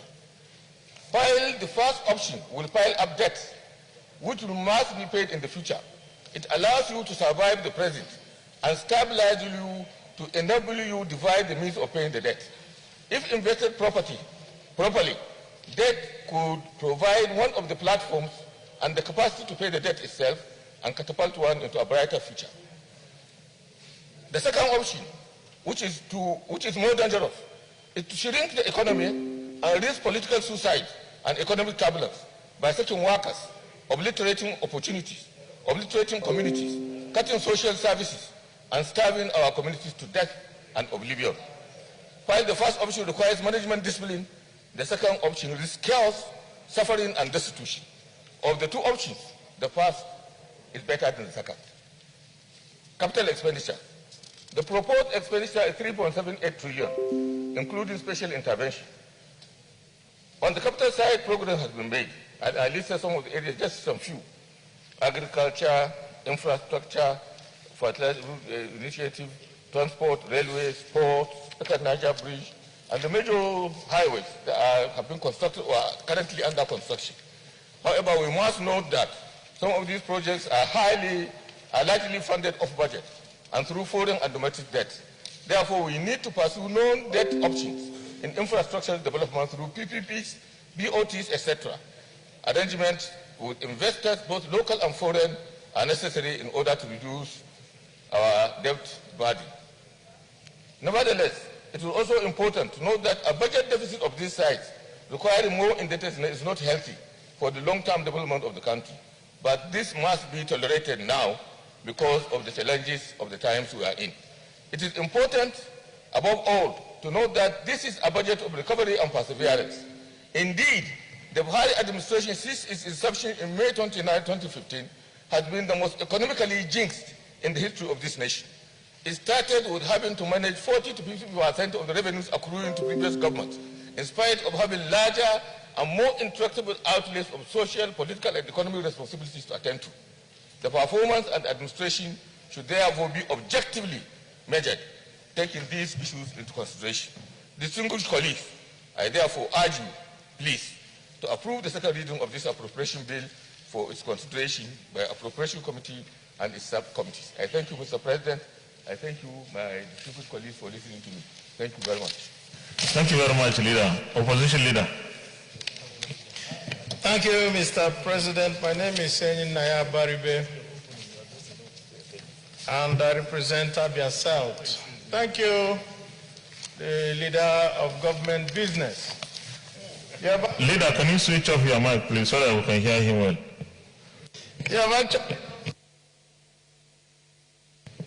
For this administration, but I need to point out that some of the things that you have said in this lead paper, we need to dispute it. This administration cannot be said to be the one that is most economically jinxed since the beginning of this country.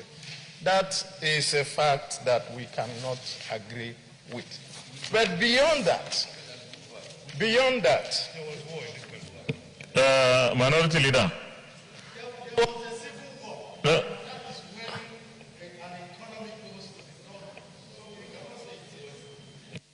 Mr. President, that is not the point. The point really is that I agree with...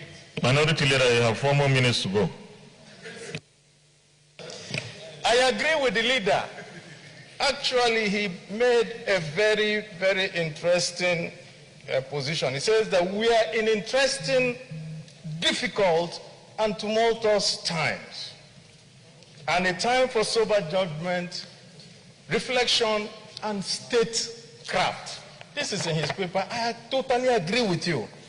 And what does that mean for us?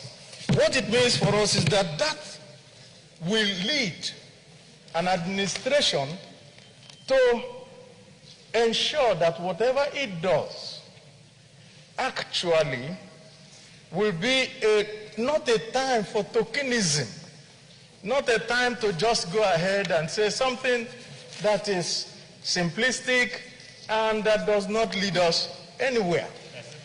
It is a time, Mr. President, for us to build, and not a time for us to build without foundation. And I'm going to go ahead, Mr. President, to say most of the things that are in this budget that we need to very well consider. This budget proposal from this administration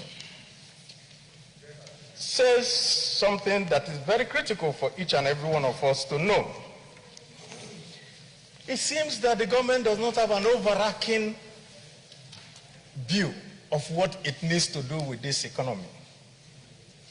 Secondly, it seems also that this government is insensitive to the Nigerian public, increasing taxes and making sure that everything that we do, we want to tax everyone out of our lives as we see.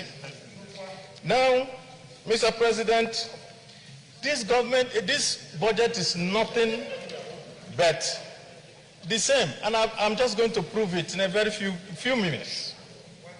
In 2016, Mr. President, let us look at what this government had put as its budget. The budget of 2016 was 3.65, revenue of 3.65, and at the end of the year, we had a revenue performance in 2016 of 32%. In 2017, instead of trying to readjust to the reality, we still went ahead and did the same thing, which is exactly what we're doing today. Put bogus figures, and then in 2017, we still had a whopping 53% shortfall in our revenue. That means that if every year since 2016 we have always had a whopping 50% less revenue than we project, what we have put today, a revenue of 7.5 or 7.6 trillion, we're also not going to be able to realize that. That means that we're going to realize about 38% of the projected revenue. If that is what is going to be, the budget is already at fault. It cannot take us to where we want to go. Now, what we want is that we have a budget that is based on realistic expectations. This budget is based on, oh, we're going to sell assets, we're going to have all the agencies of government make more money and all that. That is unrealistic, totally unrealistic. And we're not also so sure what the oil situation is going to be. No, I cannot be confined to the same. Mr. Minority Leader, let me remind you that the budget estimates is an estimate and assumptions, and that is what everybody does from 1999 when we came to this National Assembly, and that is what it will continue to be. So I think concentrate on those things that you think we can do to make this budget perform optimally. Mr. President, if the budget is based on an assumption, which you say, I agree with you, but why are you not assuming properly? Why are you also assuming the wrong thing? So we're also going to look at the assumptions and assume that you know what you're assuming about. So we want to go ahead and say that this 2021 budget does not reflect an understanding of the fundamental challenges that beset this country. If it reflected it, it would not be like this. We won't budget for what we know that we're not going to see. How would you budget 100% knowing that you're going to get only 30%? And how can we have a budget? Every year we have a budget in which the capital budget and the debt are almost equal. What does that tell us? How do we go forward from there?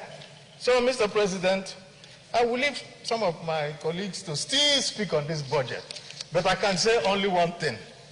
This budget is nothing but what Fela has said. Old news. Every time the same old news. Nothing new. Well, thank you very much for that brilliant presentation. I think, hold on, just by way of reminder, the minority leader, you know, if I were you, I would speak the same way. But let me say this. The 2014 budget, and go and look at it, go and cross-check, fact-check, had only 15% for capital. Even when the administration then had plenty of money. And today, just hold on.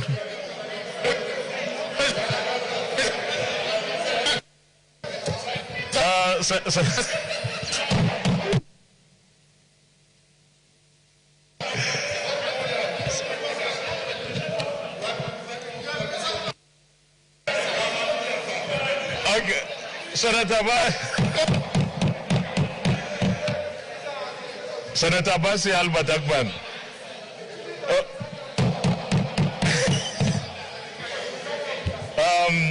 Distinguished colleagues, let me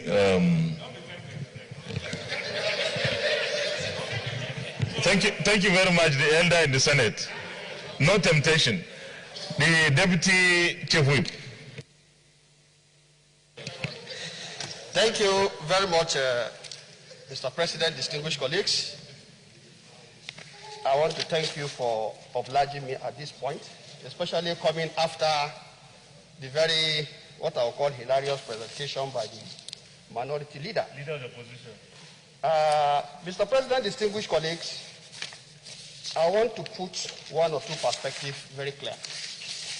In his submission, he is saying this budget does not have an overarching philosophy or understanding of the fundamental challenges of the country.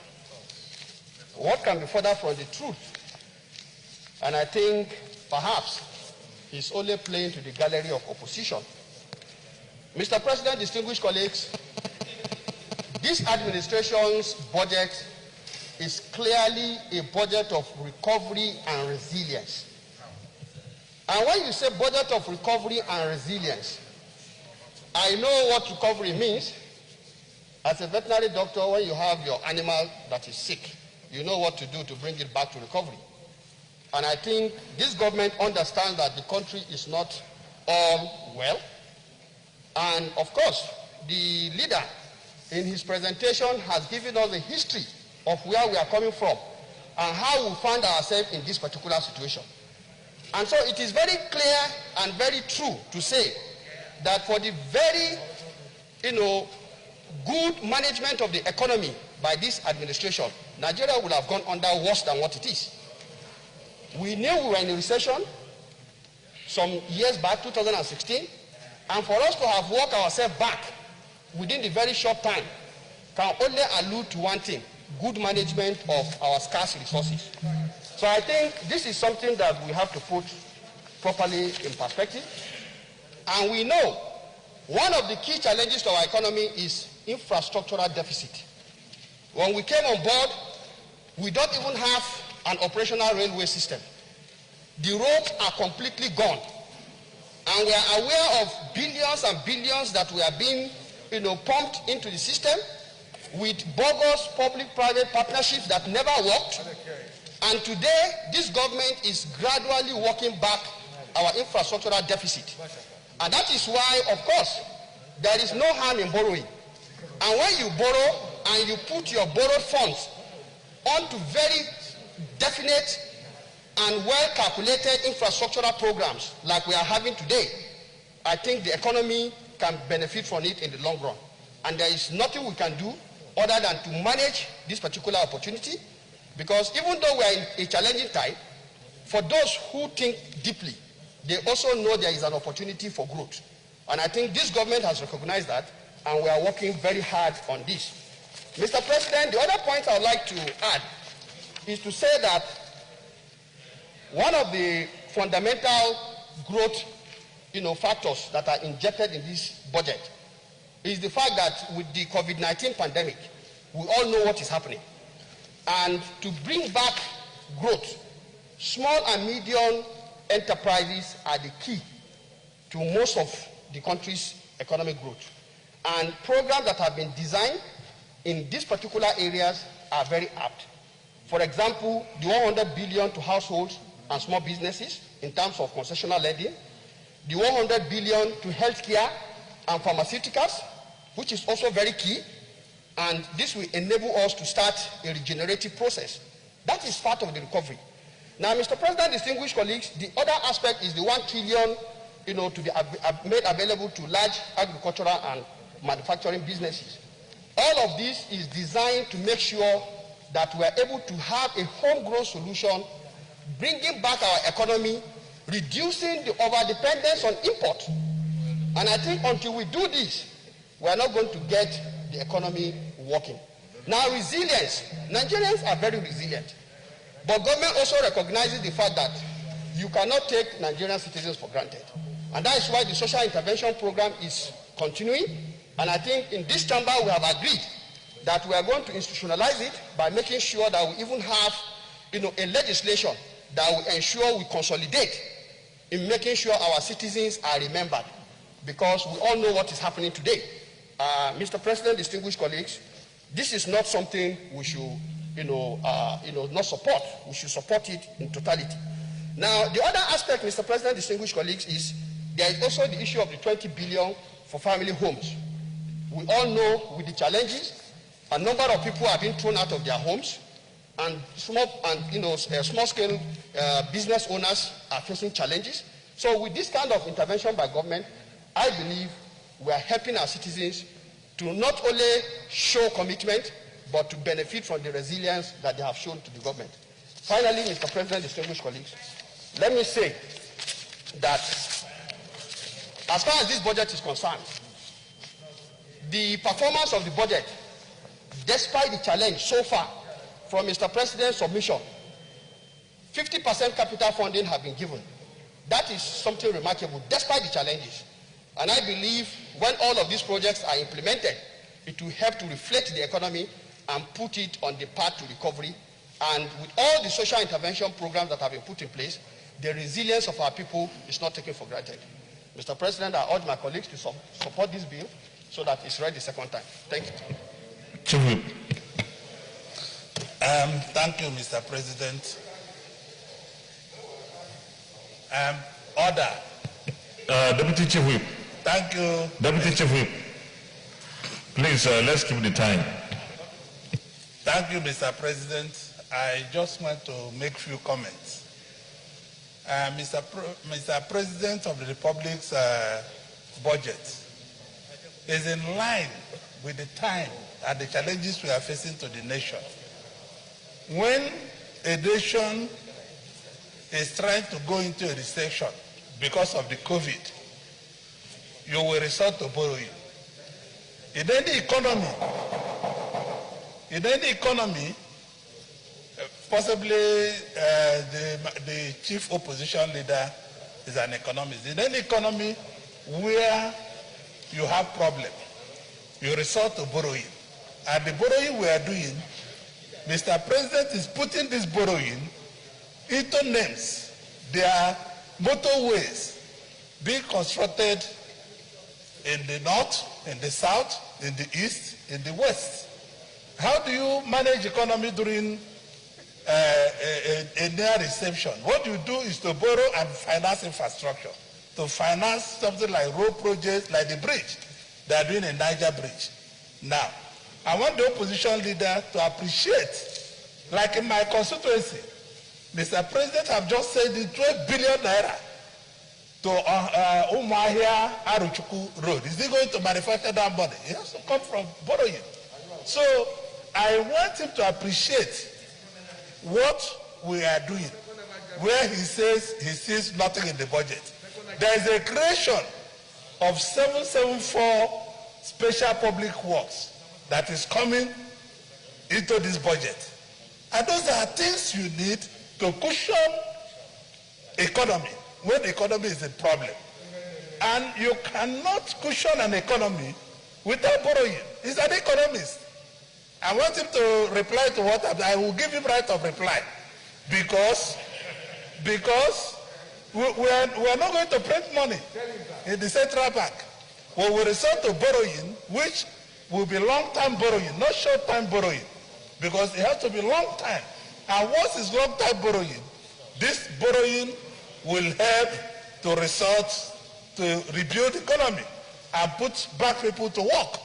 Now, I can see a lot of social infrastructure programs into the budget, like the 100 billion that is there for small industries and medium-scale industries, for like the 100 billion for agriculture and healthcare, and $1 trillion naira for agriculture.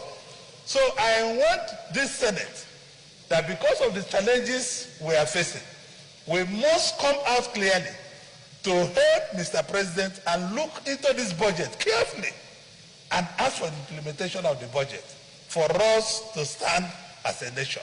Our economy cannot afford to collapse. Our economy cannot afford to look for any other direction than growth. We must put back the economy to growth. Mr. President and his team, they have done the right thing and they are doing the right thing as of this budget.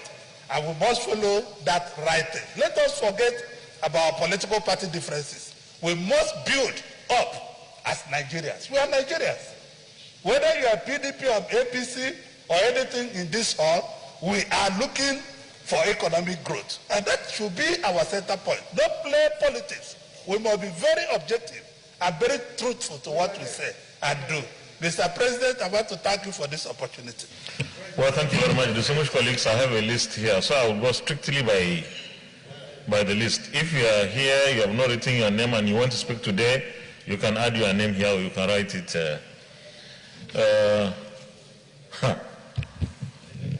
Senator Gabriel Suswam, I know you to be very balanced when it comes to national matters. Yeah. Mr. President, my name is Dr. Gabriel Suswam, representing Benue Northeast. Mr. President, I want to thank you because I will be balanced, but I want to appeal with my colleagues on both sides of the aisle. Now, we're talking about a national issue, and we're introducing partisanship in it. This affects all concerned Nigerians. It doesn't affect only PDP, it doesn't affect only APC. So I would expect that we should speak to the president's speech. And if we look at, I'm going to speak to the president's speech, and then the presentation of the leader of the Senate. Mr. President, the President of the Federal Republic of Nigeria couched this budget of economic recovery and resilience. Mr. President, when you talk about recovery, it means that something has gone wrong, and you want to recover what has gone wrong. Mr. President was very sincere in the manner and from what he presented. And I'll go to the first page of the President's speech. This is not a partisan issue. This is not about whether this is done here or this is done here. This is about us Nigerians. Mr. President said, in the last quarter of this year, that is 2020, that the real GDP, gross domestic product of this country, contracted by 6.1%. That is an acceptance that something went fundamentally wrong. Mr. President, you move further. The President did say that the efforts that he's making, or the government is making, to create 100 million jobs in 10 years. Now, the problem that I have with that is that if we have an economy that has contracted by as much as 6.1%, because gross domestic product is aggregate economic activities of a country. If that has contracted by 6.1%, with the following consequences, now it becomes very difficult for you to create 10 million jobs a year because the economic activities are no longer there. Efforts are being made. But those efforts, the 500 billion that was introduced in 2020, and as read by the minority whip of the Senate, Mr. President, the problem I have with that is that those are not most items that are not sustainable over a long period of time. For instance, the public works he mentioned is money that is to be paid only for 3 months. Mr. President, if we want to improve on an economy, you engage in activities or items that are not sustainable over a long period of time, I don't see how you'll be able to create 10 million jobs a year over a sustainable period of 10 years. That is number one. Mr. President did not hide anything that is in the 2021 budget. And on page 2 of his presentation, he did say that the rescope budget, the budget which we rescoped in 2020, we had, Mr. President, I would need a little bit of time because this thing I'm saying will help other colleagues to cue in. In 2020, we rescoped a budget to 10.8 billion with a deficit of about 3-point-something billion. Mr. President, the expected revenue was 5.8 billion. Out of this money, only 2.1 billion was realized in 2020. And so we have an understated deficit in 2020. Now, if we move to the expenditure side of 2020, the expenditure side, we expended 5.3 billion. Trillion. what we raised so far has been 2.1 trillion, which means that financing of this deficit has been done by printing of money by the central bank, which is very dangerous. And what that happens with the economy? Is that a definitive statement or a suspicion?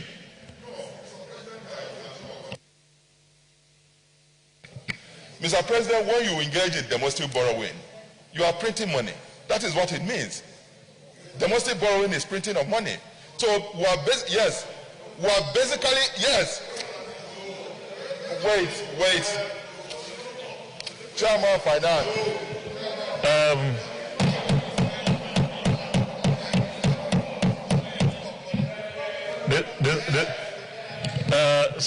Senator Gabriel Susam.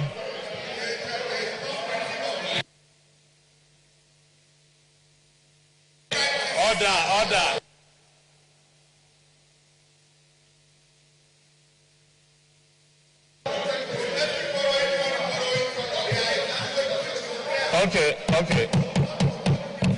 Okay, distinguished Senator Gabriel Susam, just hold on. I will protect you, but let me correct an impression. I'm not an economist, neither are you. But I know that the domestic borrowing does not strictly translate into printing of money. You go to banks and compete to get funds. So I think the Chairman of Finance will have your time. Continue. You are protected now. Chairman of Finance, you are interjecting. No, wait, when your time comes. Mr. President, I'm not disputing what the leader and the Chairman of Finance is saying, but what I'm saying is this. Most of the time, Mr. President, when you do domestic borrowing, you crowd out the private sector. Mr. President, in his speech, talk about job creation. Job creation is not from government. It's from the private sector. Now, when you crowd out the private sector by domestic borrowing, because the government, most banks, even the central bank will rather prefer, even when you go to capital market, they will rather prefer government because government is more certain than private sector. So what in essence this budget has done in terms of borrowing, which is high, is that it's crowding out the private sector, and therefore the Mr. President's intention of creating jobs will not be as realizable as he has stated here. That is what I was saying. But one of the ways of domestic borrowing is by printing money. There's no person who can doubt that. There are other ways, but that is also one of the ways. Mr. President, I will go to the 2021 budget, and I'll raise, I'll go to the 2021 budget and the parameters. The leader of the Senate, the leader of the Senate on page 4 of his statement also was very factual, and I thank him for being factual. There are issues that he raised on page 4 of his presentation which worried us. Mr. President, you look at the deficit level, and he has stated that it is above the fiscal responsibility threshold. What we need to do is either that this Senate or this National Assembly take a resolution, because we're blatantly violating the laws which we have set out. If the threshold is 3% and we've gone above 3.6 something percent, the leader have stated, Chairman of Finance,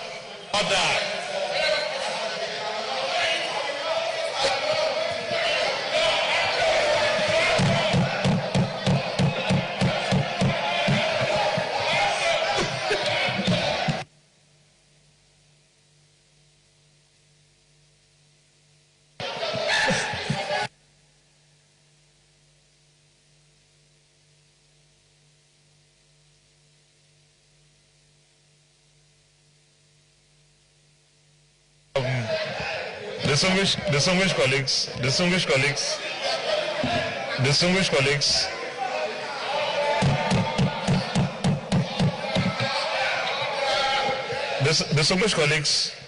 please, let's listen to our colleagues in silence. But Senator Suswam, You have only 1 more minute to go. You have only 1 more minute to go. Mr. President, you earlier on said that I usually balance it. I'm trying to balance this so that we can follow the debate, not to engage in extraneous things. We are here to debate the president's speech, the principles, and that is what I'm doing.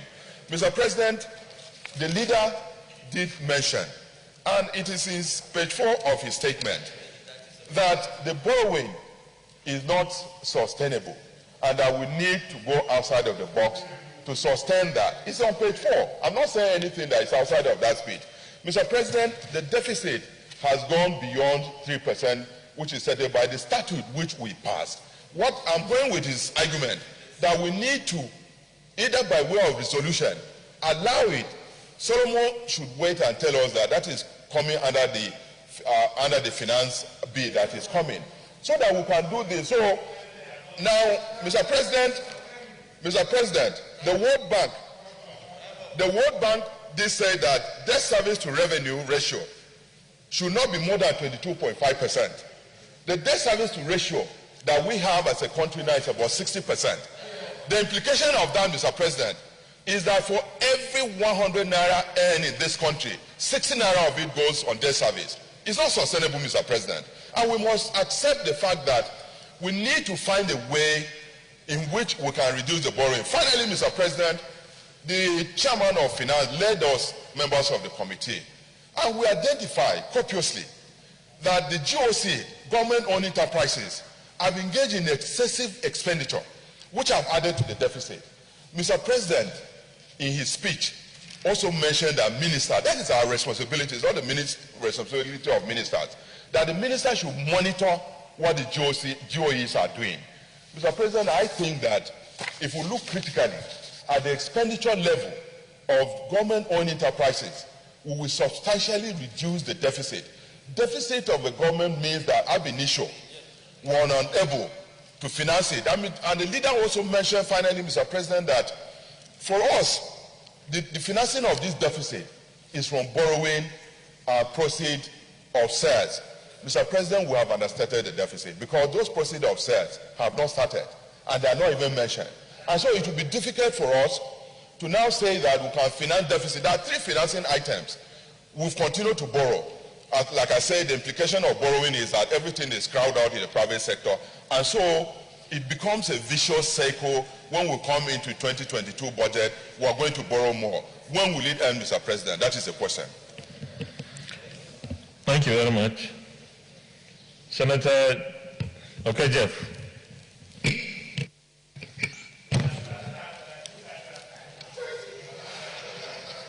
Thank you, Mr. President. Jeff, I represent Benue Northwest. Mr. President, as we kickstart the process this side of the divide, the legislative side, I want us to rephrase on the provisions of Section 81 of the Constitution that says that the President is enjoined to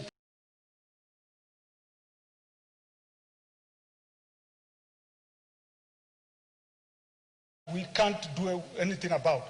That is the provisions of the Constitution. So, having said that, Mr. President, I want to tell us that the Nigerian public is there waiting to see what we can do, just so that we are not accused at the end of the day of having gone through the same ritual over and over again. Because if at the end of the day we produce a budget that will not benefit the average Nigerian, then the accusations will be valid that we are here for a yearly ritual. I want us to avoid that, Mr. President. Now, talking about revenues, Mr. President, the President submitted a budget of 13.08 trillion. Now, the estimated or the projected earnings is 8.43. Now, let's not forget that if you go by previous budgets, the problem we've always had with our budget is that what the minority leader previously mentioned, that is achieving our projections, our revenue projections. We have always had it wrong. At the end of the day, we get it wrong. And as long as we get it wrong, that is where borrowing will come in.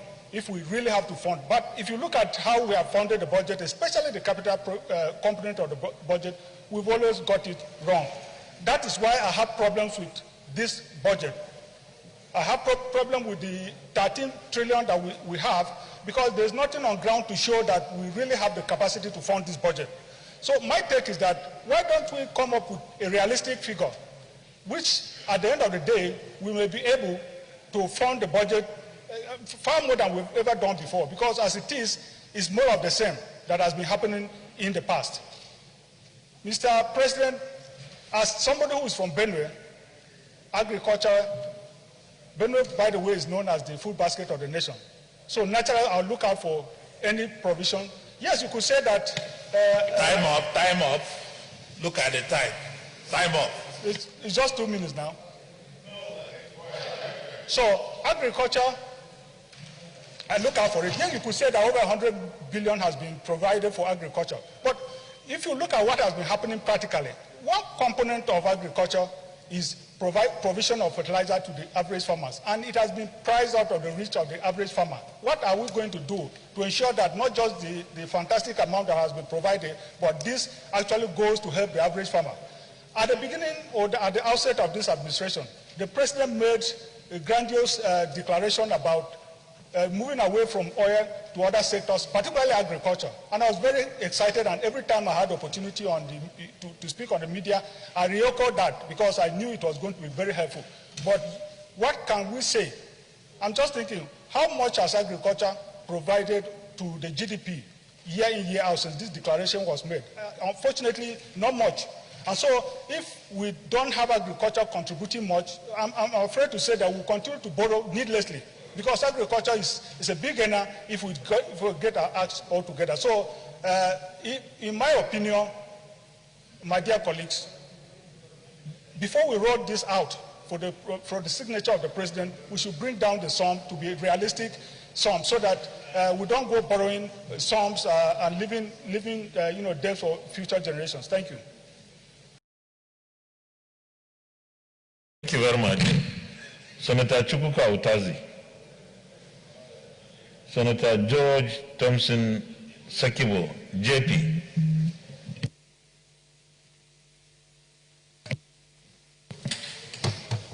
Thank you, Mr. Senior President. I'm Senator George Thompson Sekibo, Justice of the Peace. Mr. President, I represent the Rivers East Central District.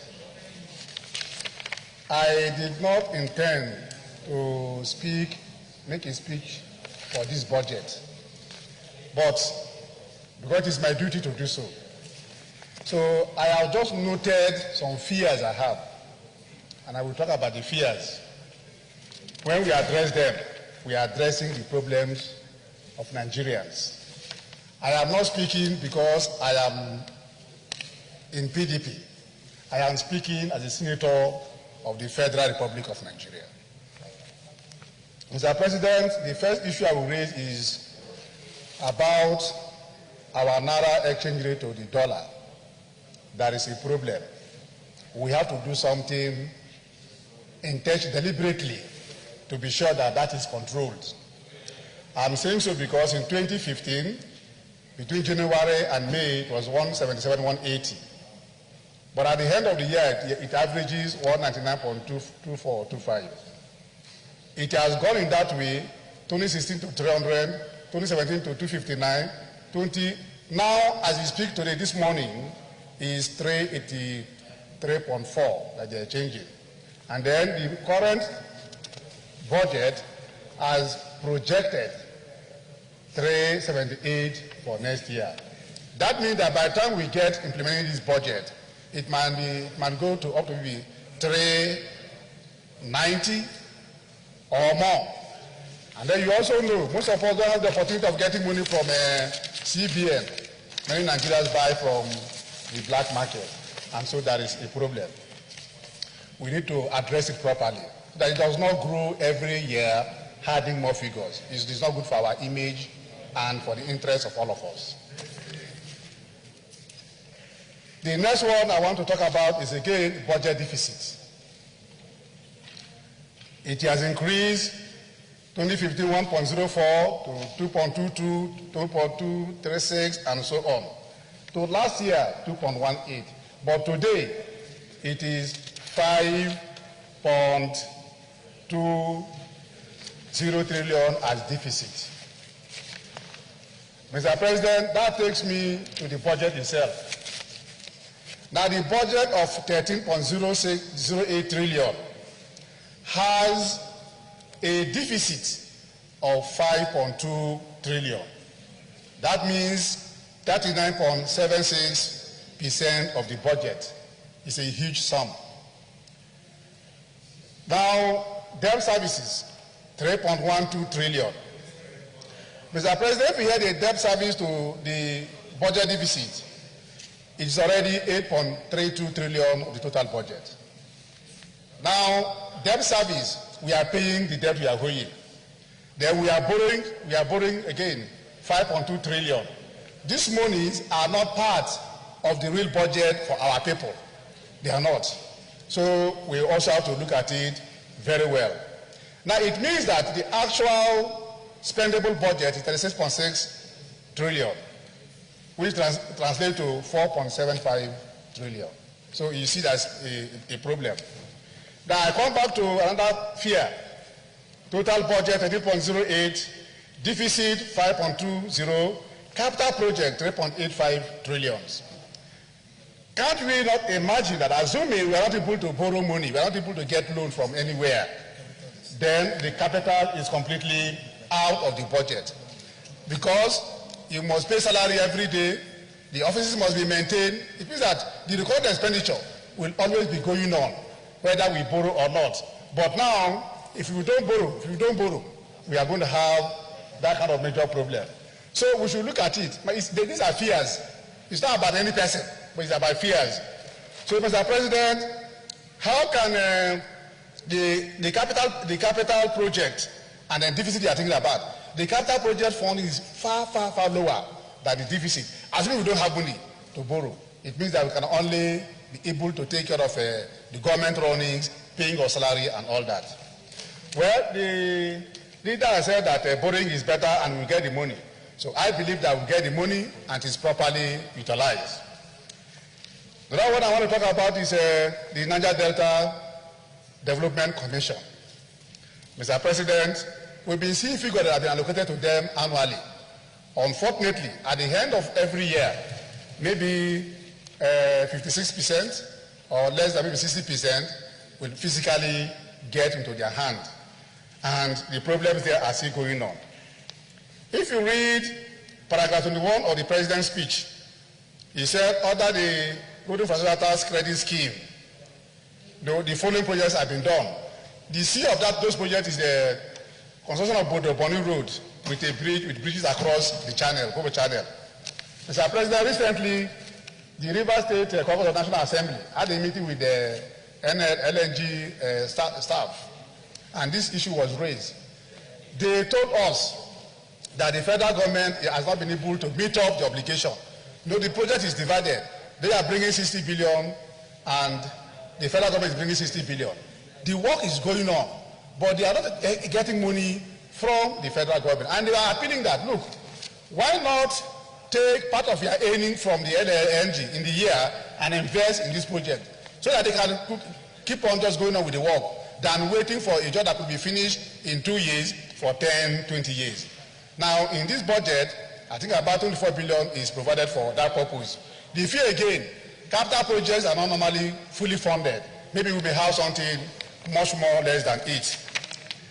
The East-West Road, Mr. President, is a problem. Some provisions are made.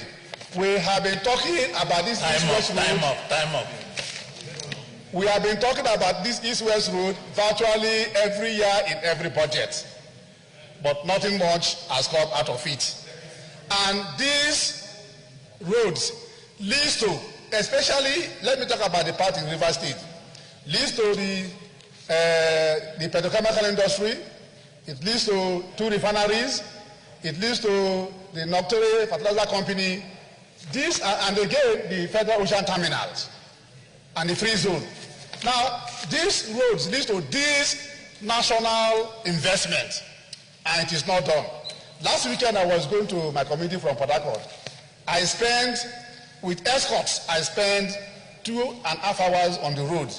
While the vehicle that was behind me that was stopped spent 4.5 hours to reach. It's just about 30-35 minutes drive is the problem we are having. Well, I think it is in the Ministry of Niger Delta. Let us give attention to it. If you are not doing it for the people of the zone, no, where it traverses through, you are doing it for your national investment, your national assets. We are making roads to areas where we don't have such assets.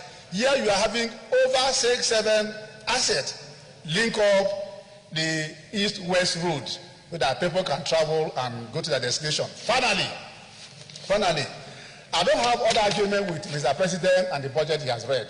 My prayer is that when we keep on taking borrowing and it's increasing, last year 2 point something, now it's 5.2, maybe next year it will be 8 point something. And if you look at the total debt we are now having against our country, is over 30 something trillion that the country is owing. It means that it is more than even 3 times of the budget we are talking about. There is a fear in the country. Let's put our heads down as Nigerians and make sure that we are running with the speed that can salvage our country. Thank you, Mr. President.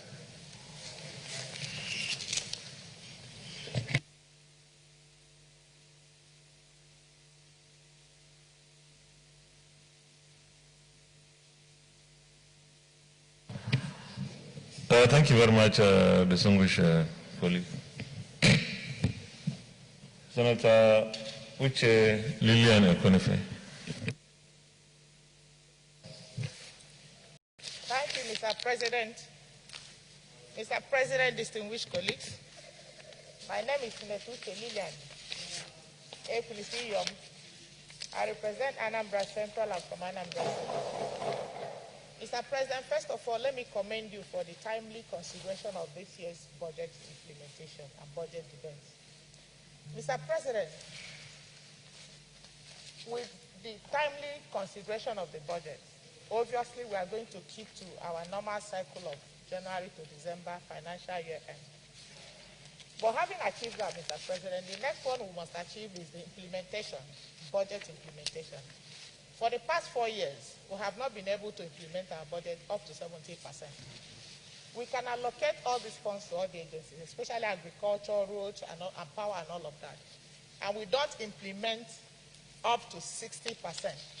Mr. President, the growth we're expecting to have in our country will never be achieved. Mr. President, I have the privilege of chairing the Committee on Science and Technology. It may interest you to know that 2020 budget implementation, even though that COVID-19, of course, affected the budget globally, but the COVID funding for 500 billion COVID funding, not 1 naira was made available to science and technology. Mr. President, science, technology, innovation, and research is a very critical sector of the economy that deserves the attention of the government. A country like Egypt, Mr. President, budgeted $6 billion for science and technology. South Africa budgeted $6.4 billion, while Nigeria is budgeting below $170 million. Mr. President, the fact is not just budgeting this money. What percentage of that budget is going to be implemented? Mr. President, another area I also want to bring up is the issue of statutory allocations. We have 2 major agencies in science and technology, NASENI, National Agency for Science and Engineering Infrastructure. Of course, the essence of that agency is to take the country from being consuming country to manufacturing country. That is the importance of that agency. The act establishing NASENI says that NASENI should take 1% from Federation account to fund the activities of NASENI. From the day that act came to be until today, not 1 naira has been given to NASENI. They have no right to choose the acts of parliament to obey and the ones not to obey. All acts of parliament carry equal standing in law, and not implementing it means they are choosing which ones to obey and which ones not to obey. There's another one, National Agency for Natural Medicine, Natural Medicine Agency. This one also has to collect 1% from Federation account, but till today, none of those monies have been released to that agency. Having said that, Mr. President, this is another financial budget we are considering.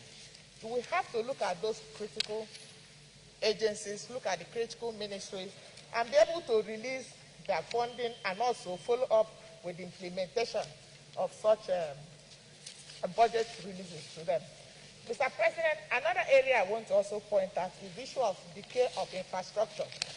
We budgeted a lot of money for agriculture, but the road infrastructure has been so decayed that it's difficult for farmers to even convert their goods from the production site to the consumption site. A road like from Enugu to Onitsha is not passable. And that road has been in that status for the past 15 years because of the partial implementation of our budget. Contractors can be on site this year. 3 years, they will never be on that site. The road will even decay more than it was when they started the road. So I believe that implementation of our budget is as critical as the budget itself. Without proper implementation of the budget, it will be difficult for Nigerians to get gain or to get value from all the monies we have allocated to all the ministries and the agencies of government. So, Mr. President, my main purpose of standing up to talk is that we have to pay more attention to implementation of Nigerian budget than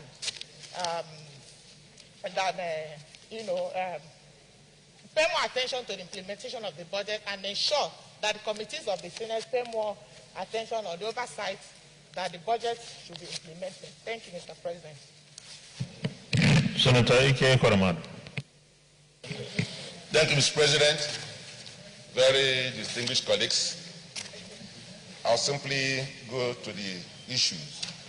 But before that, let me honestly express my gratitude to the executive arm for the second year running, bringing the budget on time. I just do believe that we'll have the opportunity to interrogate the budget and come up with an appropriation act that will serve our country very well. A lot has been said about the debt issue. I'm not going to dwell on it, but let me make some points I consider very worrisome. The first is the issue of the debt to GDP ratio. As admitted by the Senate leader, we've exceeded the threshold of 3.0. For the first time, we have 3.64 as the debt to GDP ratio. Because this is still an estimate, I just want to appeal that the Committee on Finance and the Appropriation Committee need to meet to find a solution to this. Because one indication that the country is overborrowing is when you cross the threshold of 3.0. So now we have 3.64, and I think it's something we need to address. Because any money we are borrowing today has to be paid, maybe by this generation or our own children. In the past, I've been very worried about the way we are going in terms of borrowing. But there's an area of it that has been of major concern to me, which is where we borrow from.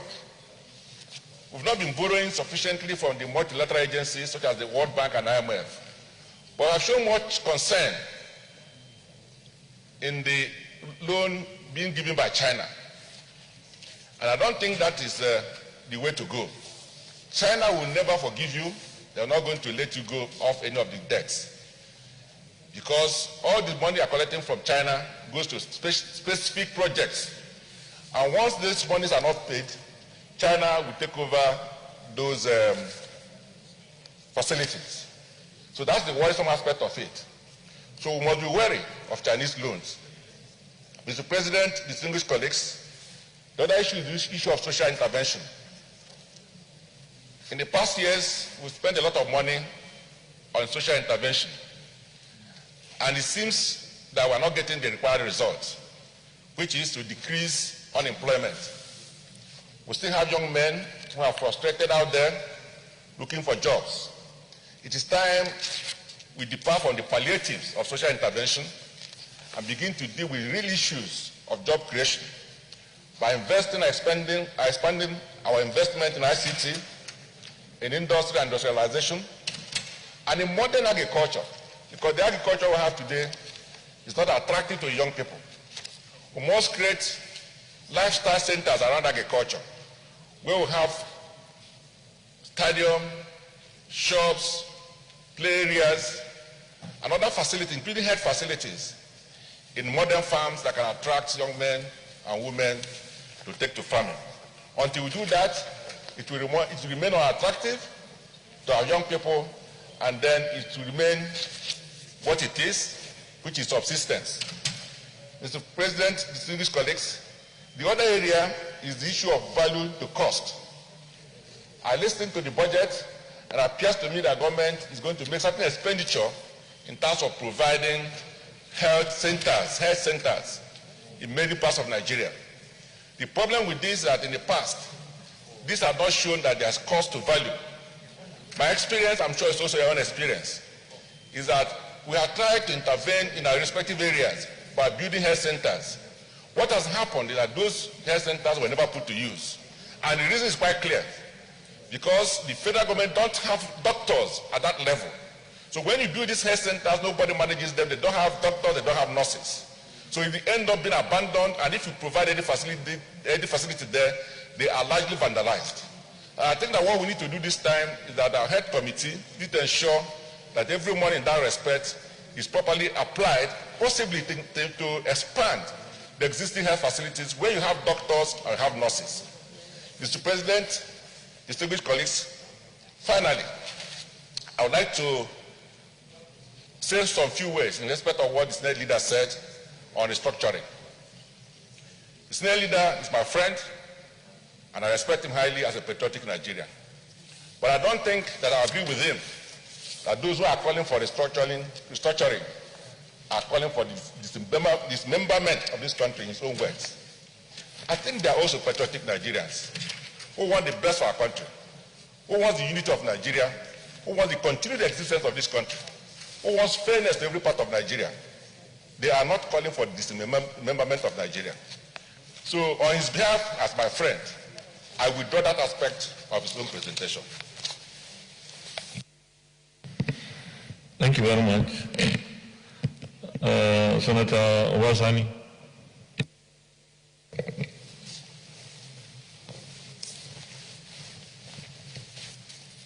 Thank you, Mr. President. My distinguished colleagues, I am Obasani, representing Kaduna Central. Mr. President, I would like to make a few remarks or comments as regard to most of the issues raised by my colleagues this morning. But I would like to differ with some of the comments, particularly in the area of borrowing. We are all in this country, and we know what is happening around the world. So the fact that we have to have about 5.2 trillion deficit in our budget estimate is not something that should surprise anybody. We know what are the factors that are actually contributing to this problem. Number one, we know is the issue of COVID-19 pandemic, and the second factor is the fall in oil prices. Because of these major problems we face, beginning of this year, I have no doubt in my mind the government have to also try as much as possible to come with a budget that is not necessarily going to be perfect, but we have to try as much as possible to support the government and ensure that this budget works. That is why when Mr. President presented this budget, he said it's a proposal. So we can make an input and put some of the, look at the areas that we feel need improvement. I would like to also commend Mr. President in some of the budget proposals here, particularly the area of critical development goals, with increase in allocation to health, education, transport, agriculture, and rural development. For me, it's a very, very important sectors that needs a lot of funding, and Mr. President have increased the budget allocation in these very critical sectors. When you look at education, there's an increase of about 5% compared to 2020 revised budget. In health sector, we have about 10% increase. In agriculture, about 39% increase.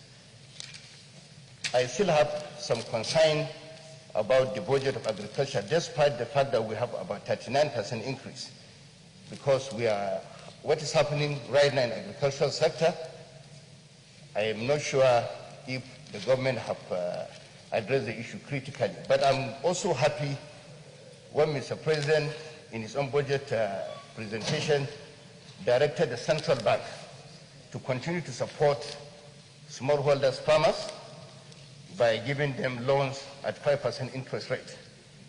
But I want to appeal to Mr. President to extend the deadline to at least December next year, because we are likely going to face a major problem with food insecurity in our country, and I believe we need to continue to support agriculture and support smallholders farmers. That is the only way we can improve the level of productivity in our country and also stabilize our economy. I would like to commend Mr. President also in his own decision to partner with private sector, at least to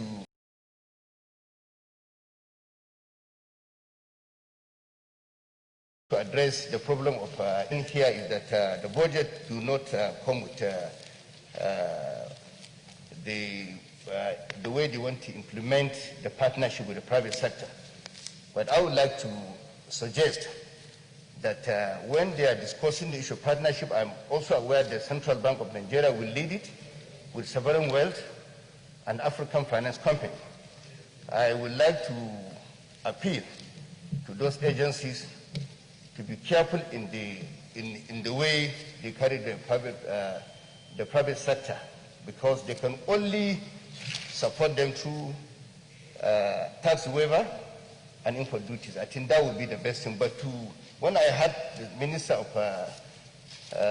Works saying that some roads are commercially viable, I'm afraid, because I don't think in this country we should build roads with private sector and put toll gates.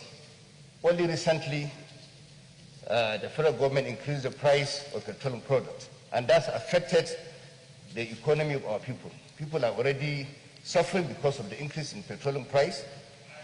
So I would like to appeal to those agencies that are going to sit down with the private sector to be also mindful of the fact that the people of this country don't need to be taxed again on any issue that has to do with infrastructure. Because of lack of time, I think I would like to allow my colleagues to make their comment, but finally, I think we also have to be very critical when we come to issue of budget defense, because this is a proposal, and I have realized that a lot of people have made a lot of observation. Nobody is saying that this budget is perfect, but we can support the proposal and make it even better. Thank you very much, Mr. President. Senator Bukula Amosu.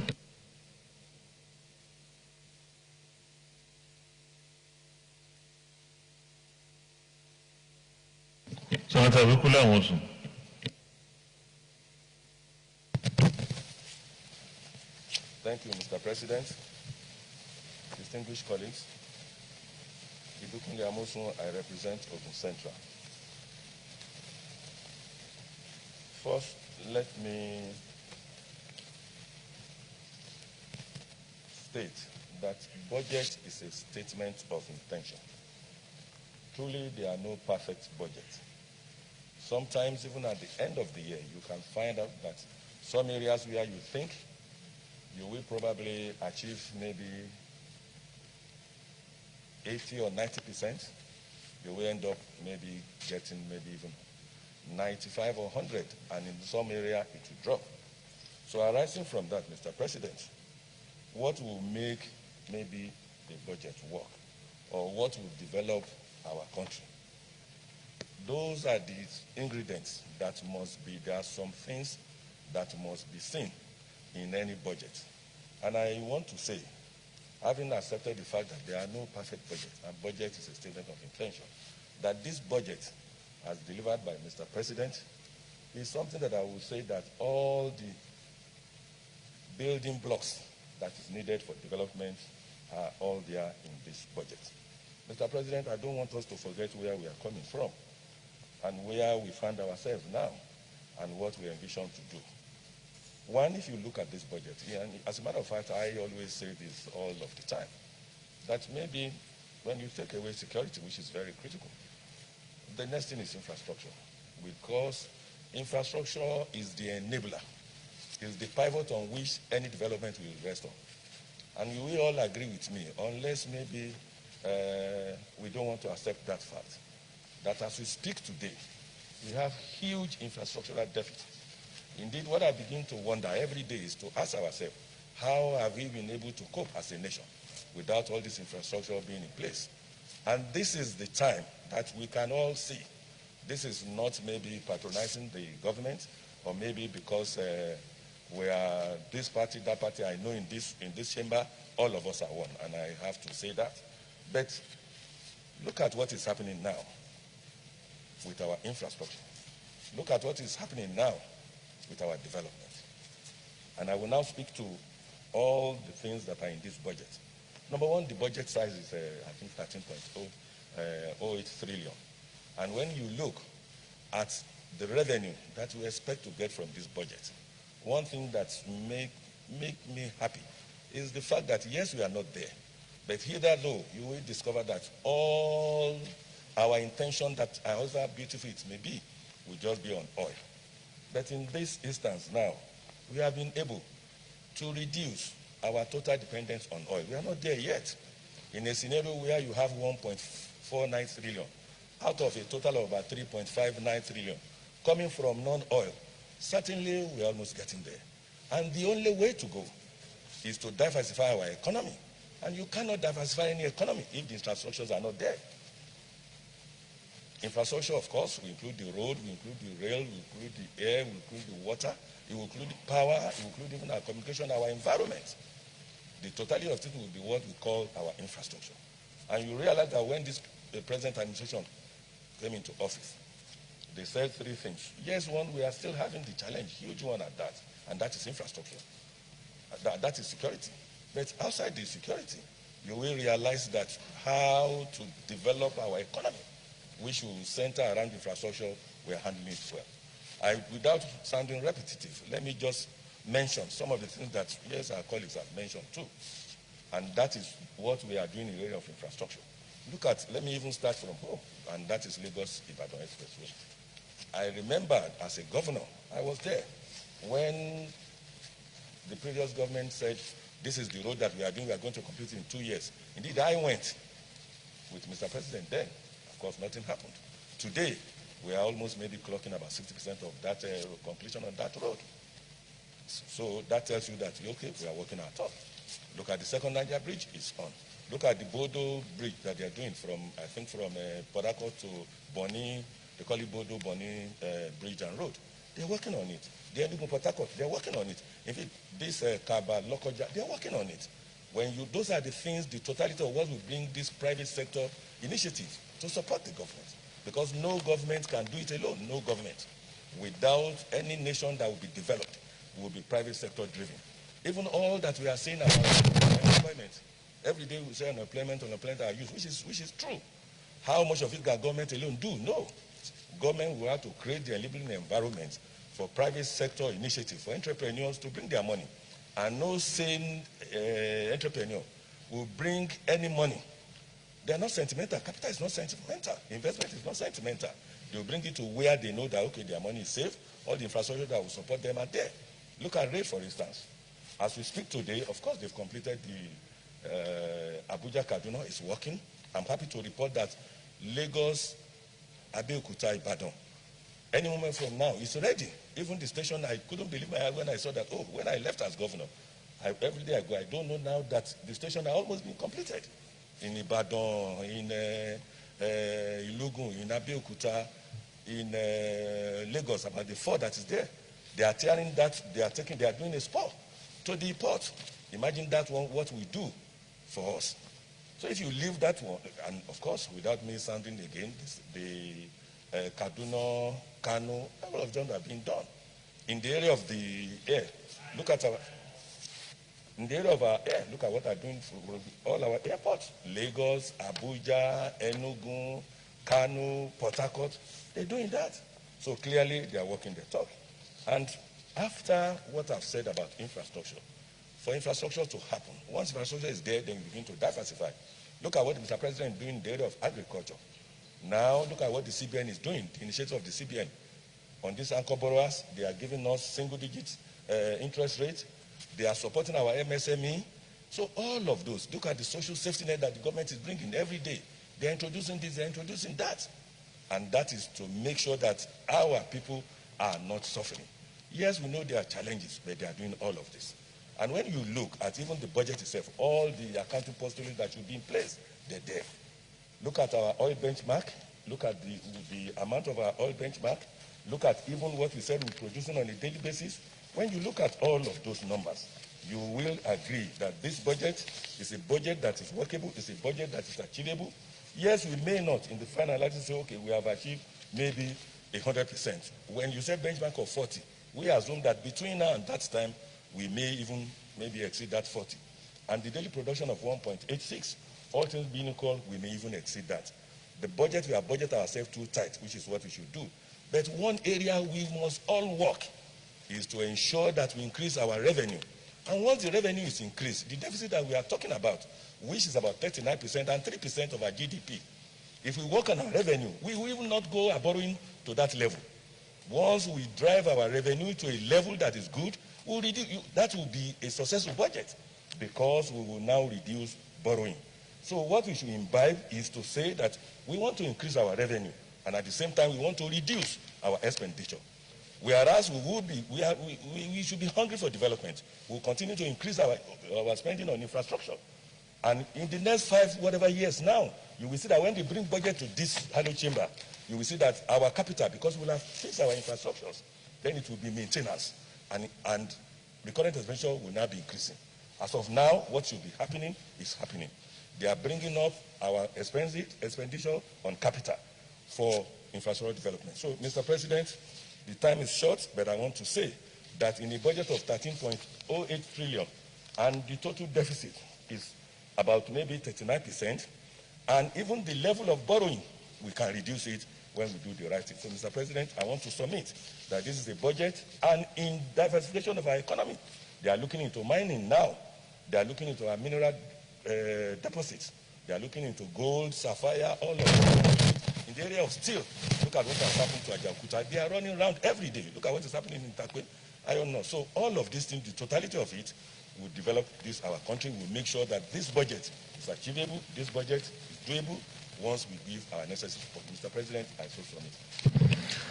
Thank you. Senator Biobara Kuma Degi Remeo.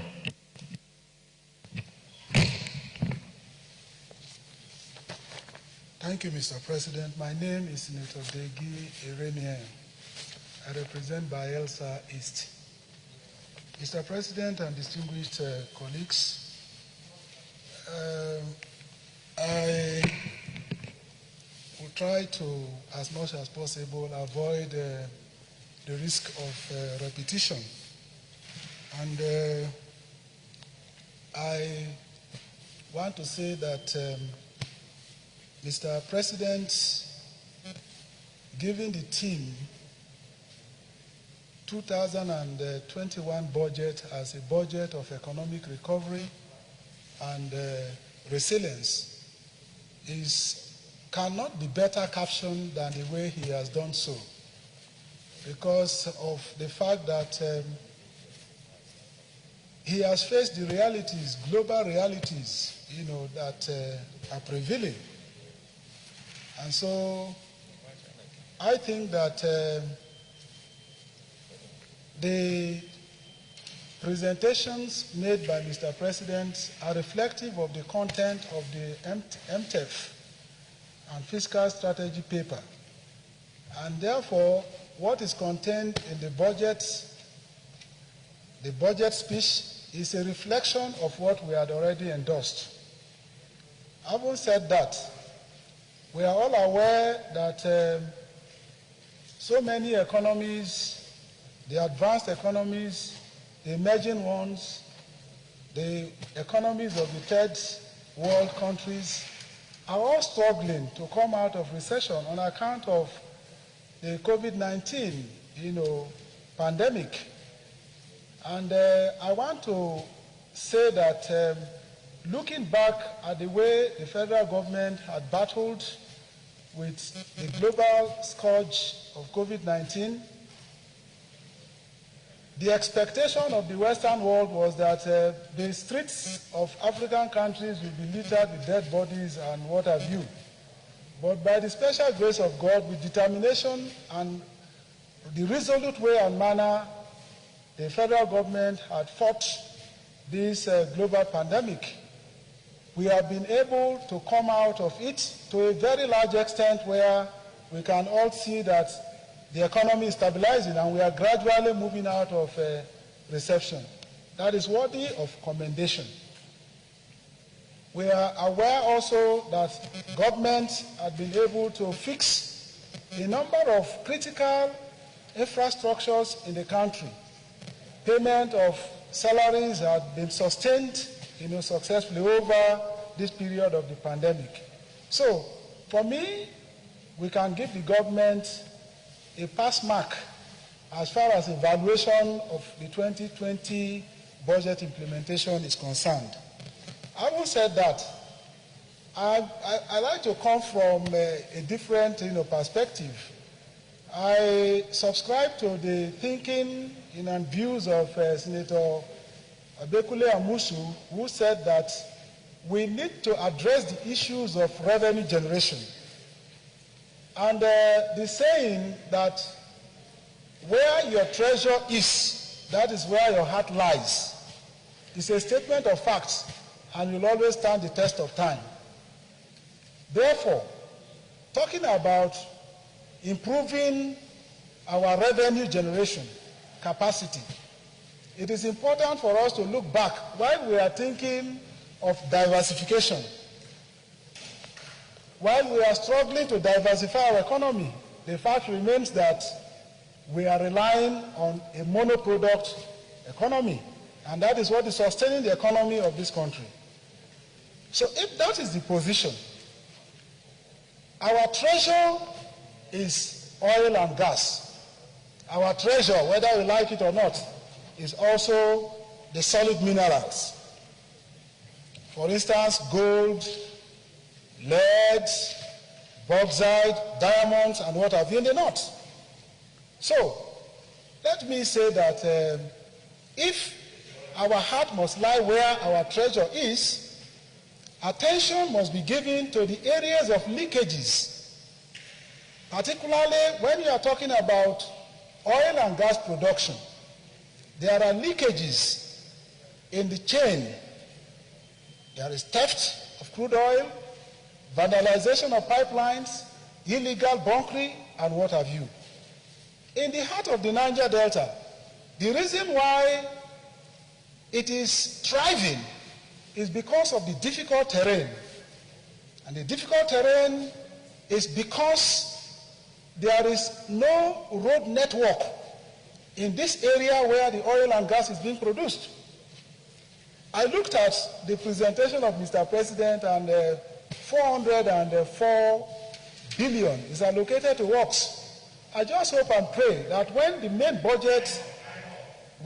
budget is presented, the construction of road from Yenejwe, Kolo, Nembe to Brass, where you have a major export terminal for crude oil, the road had been under construction for the past 50 years.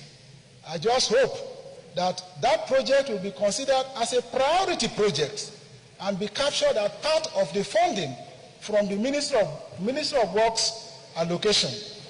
The other bit is there is illegal mining of solid minerals going on in Zamfara and other states in the north.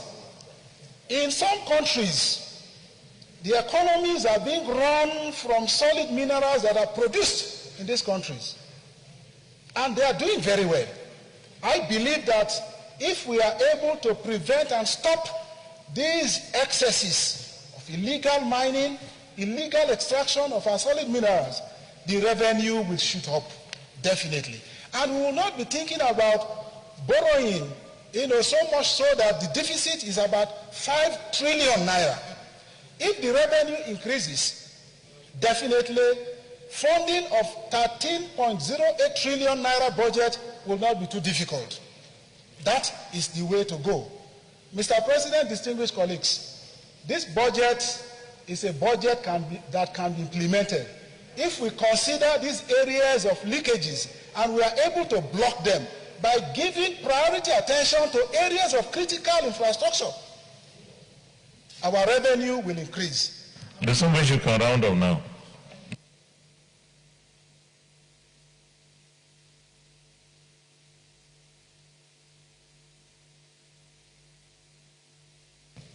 The emphasis is that where our treasure is, that is where our hearts should lie. The Niger Delta is producing oil and gas. That is where we are funding this budget. And so the illegalities that are going on there should be checked. Construct roads to these areas where crude oil terminals are situated, where crude oil and gas are being exported. That will bring about increase in our revenue. And this budget can easily be funded. The same thing is applicable to the north, where illegal mining of solid minerals are going on. We have to stop them. Mr. President, this is the way to go. Thank you. Well, thank you very much, distinguished colleagues. Today is the first allotted day for the debate on the budget. And this is the far we can go. This is the number of senators that indicated interest in making their contribution today. Tomorrow will be the second and possibly the last day for the debate. I want to imagine that tomorrow we'll have more senators making their contribution. And it has been a very good debate.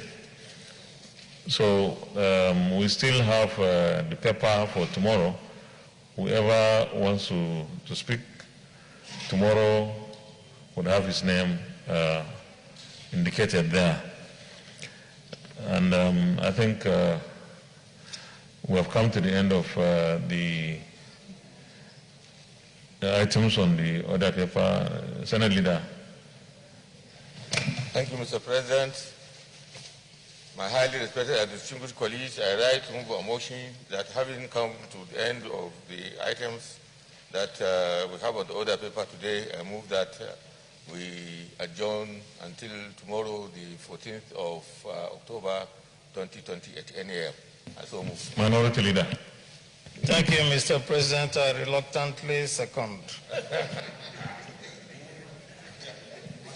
Why reluctantly?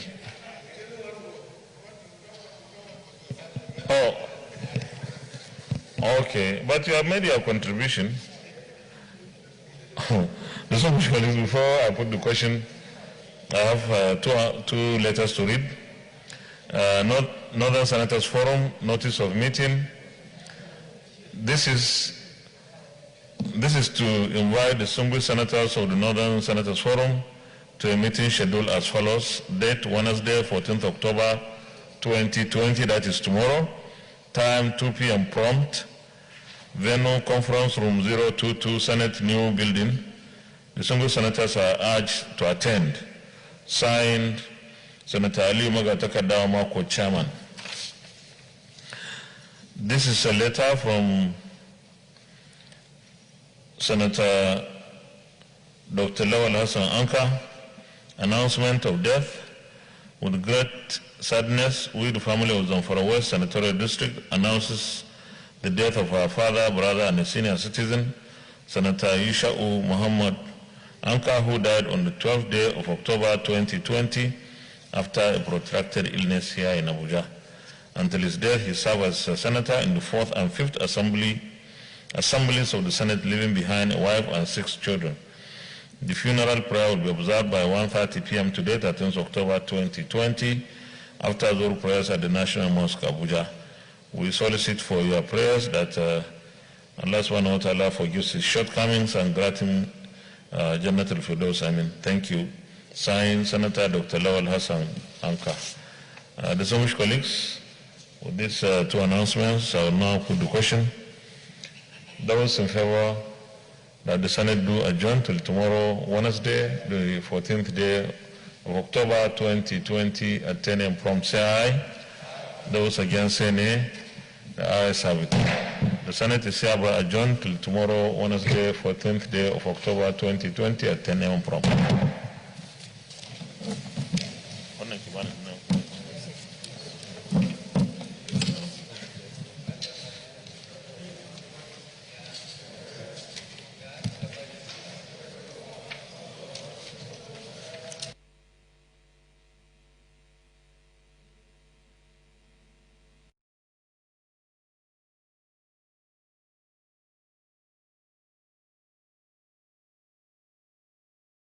About a year ago, I read about this powder you could add to super muddy water like this, and then you stir it up, and 5 minutes